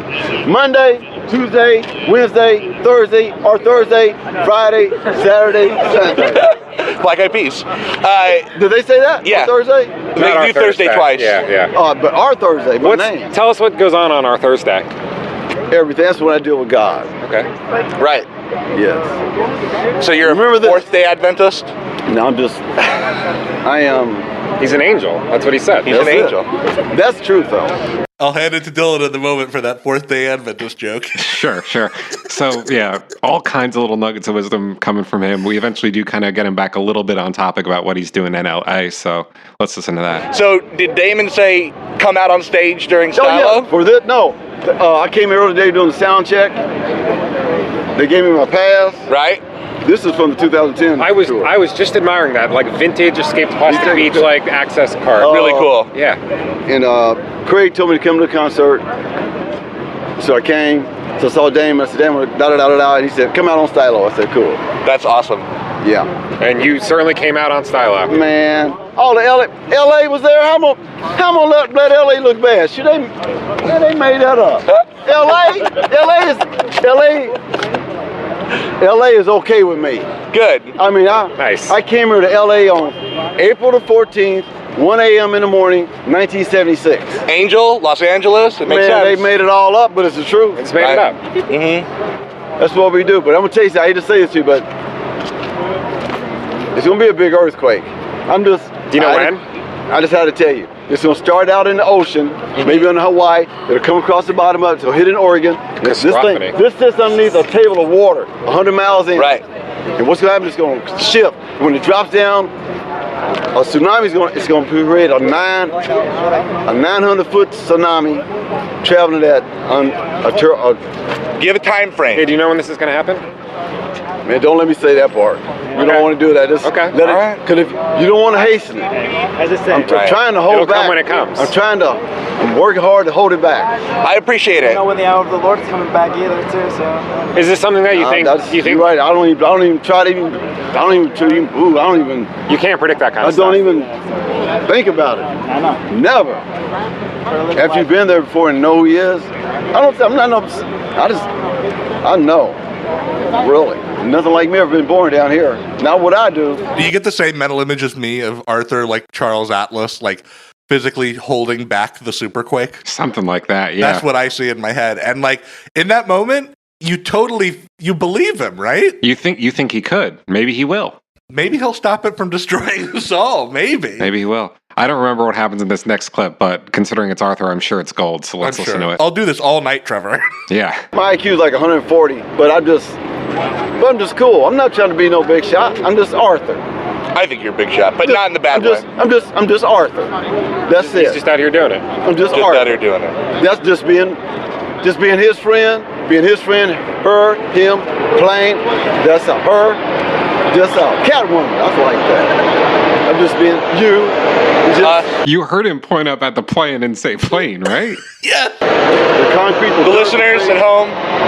Say it. The listeners at home. Yep. Definitely the listeners. Without the listeners, there wouldn't be any talkers. Of course. They're winning now. We love you very much. The Monkeyz. Hallelujah, Monkeyz. Hallelujah, Look, I can't remember everything, but I will. If they help me, I will remember. I'm just so hyper. Without listeners, there wouldn't be any talkers. He was kind of toasting in a way. He was a little bit, yeah. And then we all had a little bit of a toast together, you might say, as we said goodbye to Arthur. So let's hear that. So what are you going to do after this? Tell God to thank y'all very much for being. Thank you for your mother, father, your grandparents for raising you to do what you do. And all of my parents never said that. Pray. I'm going to go home and pray for a while, drink some water, and go on a 3-day fast. Well, hey, neither of us are particularly spiritual, but if you want to bring it in for a prayer, we'll join you. You want to do a prayer? In the name of God, the all creator of everything, the protector of men, the protector of women, and the guardian of over all. And may Hallelujah Monkeyz always be strong. Out of here!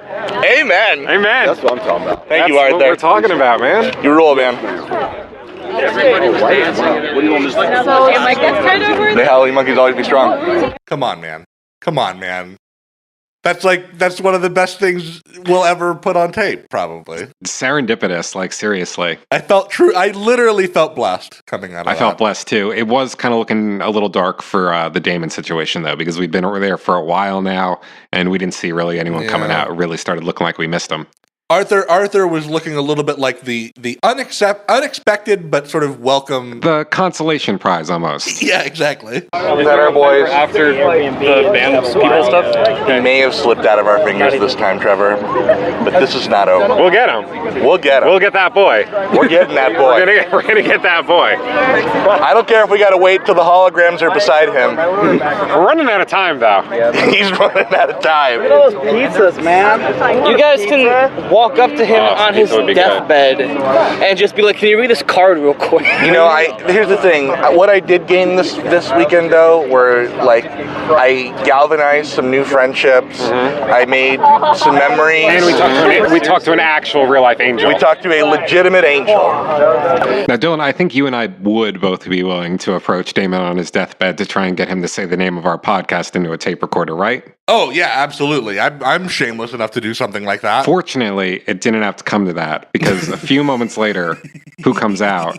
Damon Albarn's bodyguard, Smoggy. Smoggy Nelson. Where Smoggy goes, he does so because Damon Albarn's also going there. So let's hear what happened when Smoggy emerged. Oh my God, I'm fucking nervous, Trevor. I'm fucking nervous. Smoggy. He recognized me from Smoggy. Woo! Is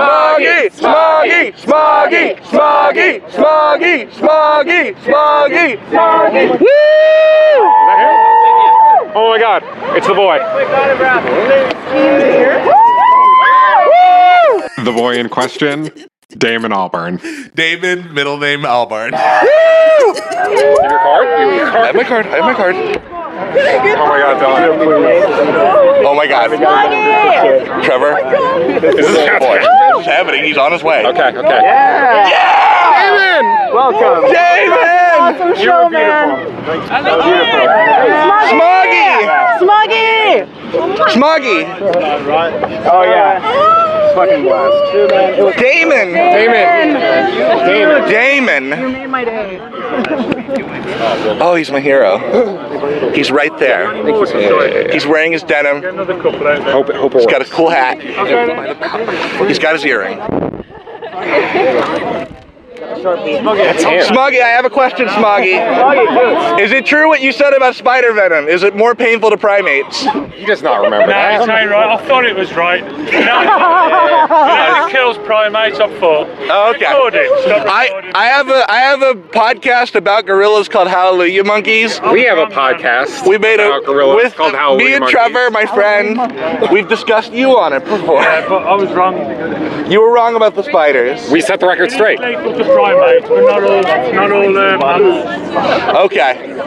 It's on record, yeah. The fall 2 happened just now. I like that we cleared this up, Trevor. Me too. It feels like we really added something to the discourse around the fall, like even more so than when we did our actual episode on it. I hope one of these nerds is going to go into the Genius page for the Joplin Spider and annotate that little Smoggy dialogue to include this revelation. Yeah, and you better provide a works cited too. I mean, credit where credit's due. Better link them. You better link them. So following up with Smoggy about that Spider-Man thing, that was cool, but we still had bigger fish to fry. It's a life. Hi, Damon. Hey, Damon. Hey, Damon. I know. I got a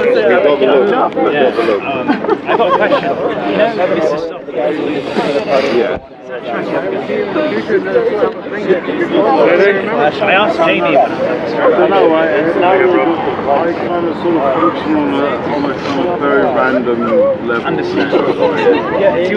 It's a fan favorite. But I've got.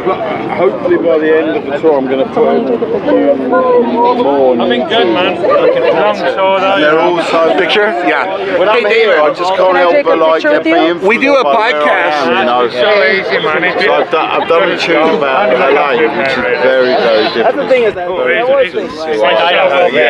David, we do a podcast about gorillas, about your band called Hallelujah Monkeys. It's like a play on Hallelujah Money. This is Trevor. I'm Dillon. We do a podcast about your band called Hallelujah Monkeys. We've discussed all the albums. We've discussed Jamie's cartoons. We interviewed Carrie Levy, actually. Yeah. He's a great guy. Would you be willing to read this into our recorder?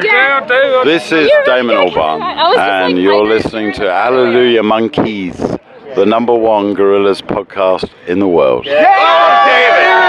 Oh, David! We love you. We love you, dude. Let me take that for you. Keep that. Can you keep that? It happened. It fucking happened. It fucking happened. We got Damon Albarn to say the name of our podcast on our tape recorder. I'm still not over this, Trevor. Listen to how not over it we were in the moment, though. Oh, wait, let's see if I can find. We did it. Trevor, we did it. Thank you so much. Trevor, we did it. Get in there. Get in there. Don't miss it. We did it. It happened. That just happened. Trevor? We just got Damon Albarn to say the name of our fucking podcast. Trevor, on tape. It's 22. It's like 3 hours and 22 minutes into this tape. Monkeyz. Yeah.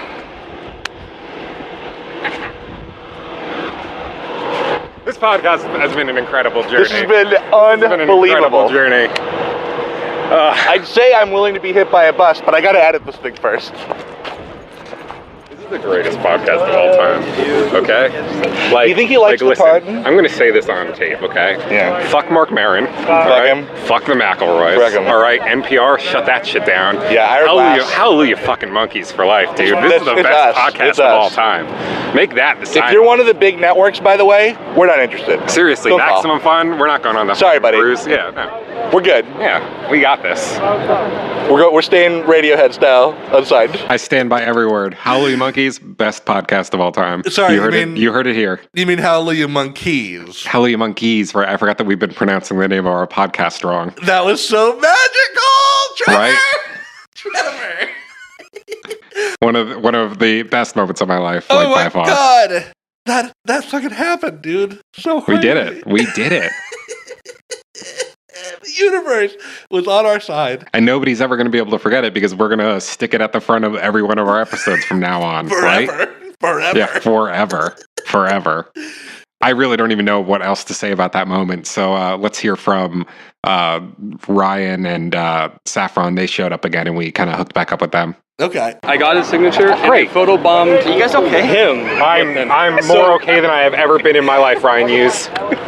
It happened. That's where it comes from. Hughes is his last. Yeah. Hugh. Hesta. It's not Hugh Hesta. No, I always say it that way too. Okay. Damon is still such a sweetheart. Oh my God! I can't. Adorable, sweet, lovely. I know. I couldn't believe it. You know what else? I just want to say, she isn't here right now, but Carmen had a great night, and I'm so proud of her for coming and for hanging out with us. Yeah. I love Carmen. I'm so glad she was here. Yeah. No. Oh my God. Definitely. She's like to me, she's the beating heart of the whole podcast fan community. I mean, like, yeah. Just proud of her for coming, having a great time, dancing her heart out. It was really, really cool and sweet. Just all the time we got to spend with all of the listeners this weekend. Circle of friends. It was so special. So then I started thinking, like, I have Damon saying this. I need to fucking press stop on this recorder so that the file saves itself, and then I don't lose the fact that David just said this on the recorder, right? Right. So I stopped it and pocketed it, and then out of nowhere, listener Zombicus starts saying some shit that I'm like, I gotta get this on tape.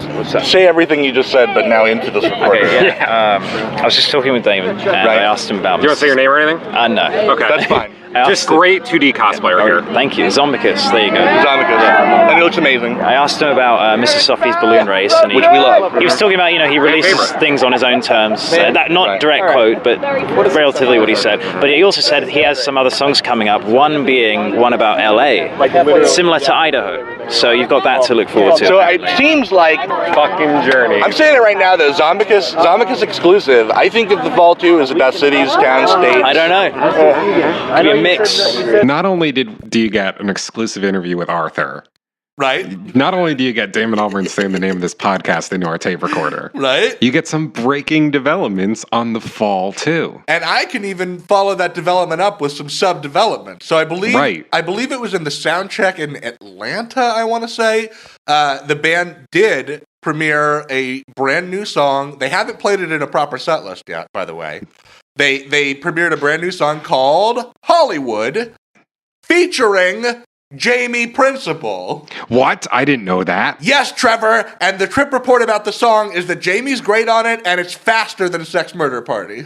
Oh my God, I need that. A song about California with Jamie Principle on it? Coming soon. My arms are flailing around. Coming soon.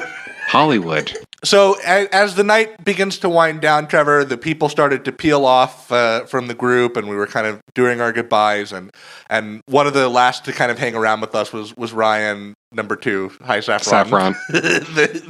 Not that he's Ryan number 2 in the hegemony or hierarchy. He's the second Ryan who arrived that night. That's all I'm saying.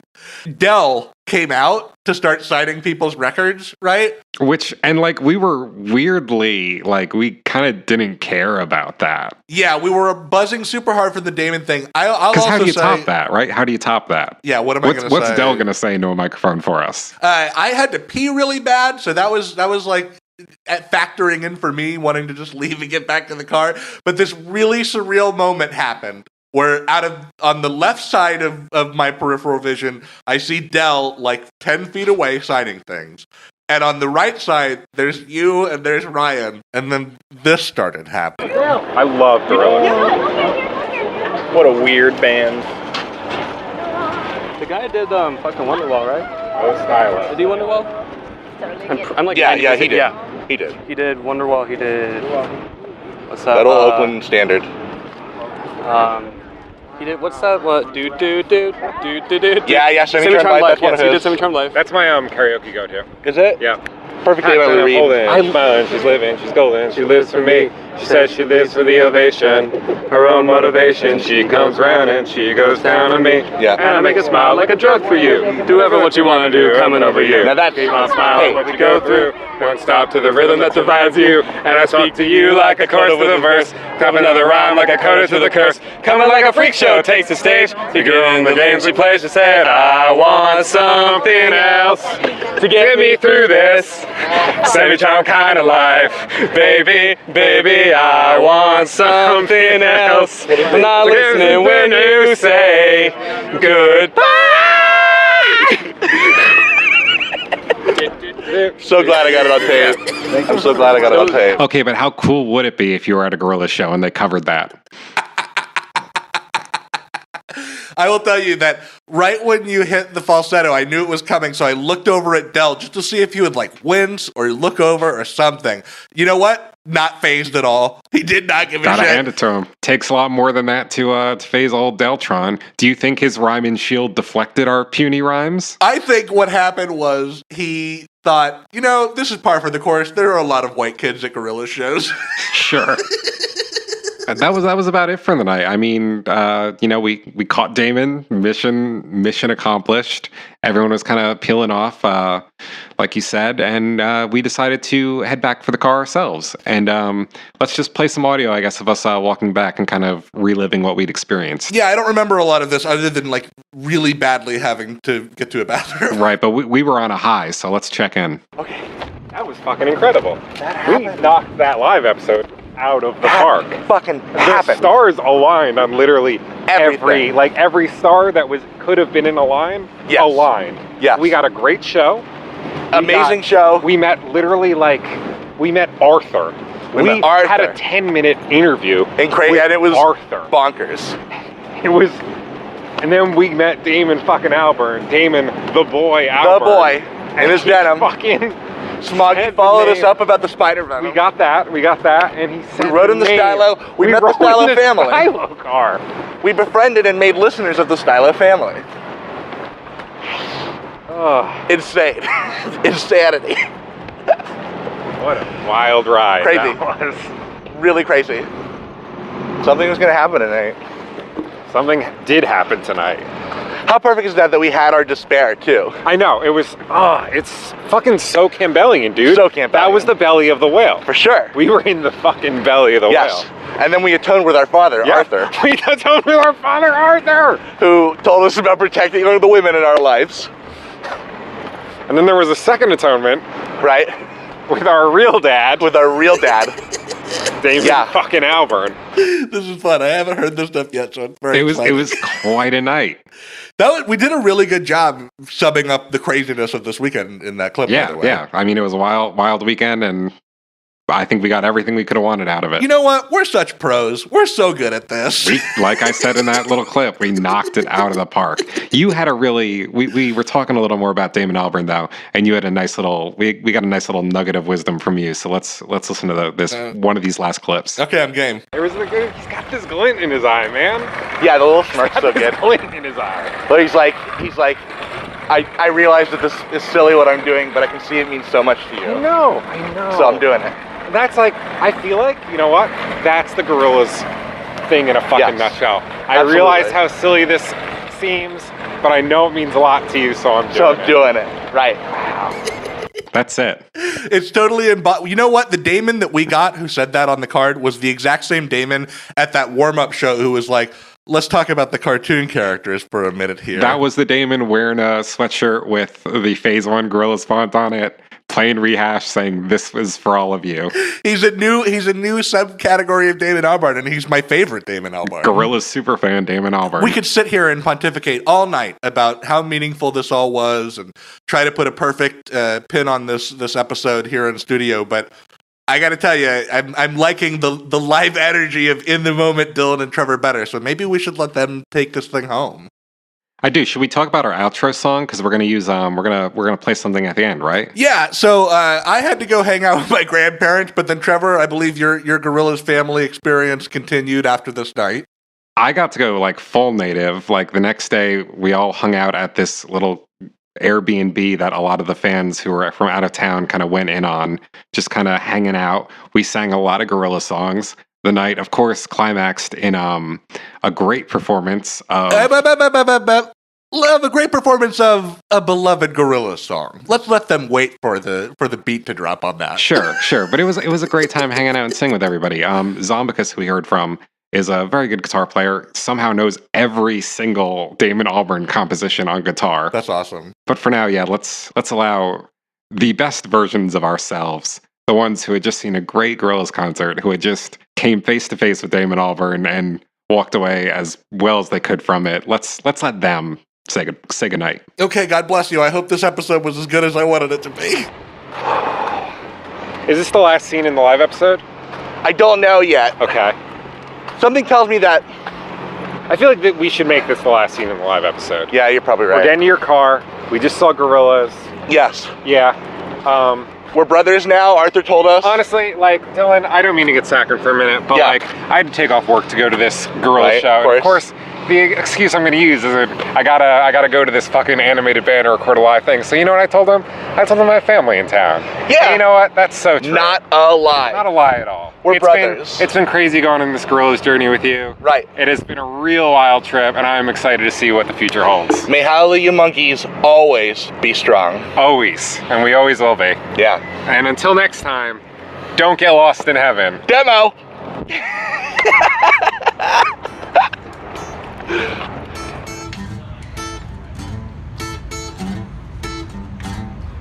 Once upon a time, at the foot of a great mountain, there was a town where the people known as happy folk lived.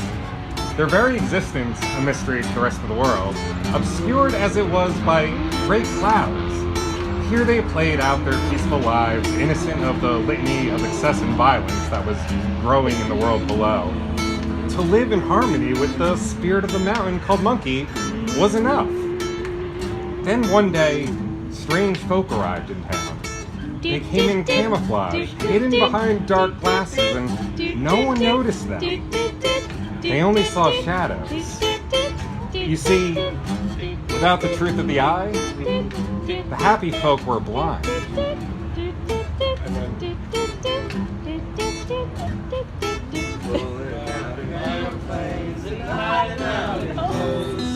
Waiting for the sunshine to come, people going home.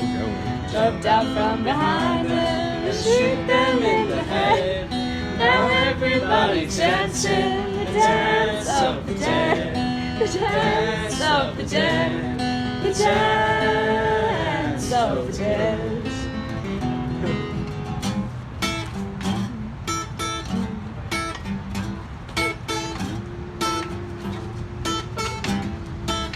Okay, so in time, strange folk found their way into the high reaches of the mountain. And it was there that they found the caves of unimaginable sincerity and beauty. By chance, they stumbled upon the place where all good souls come to rest. The strange folk, they coveted the jewels in these caves above all things. And soon, they began to mine the mountain, its rich scene fueling the chaos of their own world. Meanwhile, down in the town, the happy folk slept restlessly, their dreams invaded by shadowy figures digging away at their souls. Every day, people would wake and stare at the mountain. Why was it bringing darkness into their lives? As the strange folk mined deeper and deeper into the mountain, holes began to appear, bringing with them a cold and bitter wind that chilled the very soul of the monkey. For the first time, the happy folk felt fearful, for they knew that soon the monkey would stir from its deep sleep. And then came a sound, distant first, but it grew into cacophony so immense it could be heard far away in space. There were no screams. There was no time. The mountain, called Monkey, had spoken. And there was only fire. And then, nothing. Oh, little you say, someone's come to see. There's nothing to believe. Where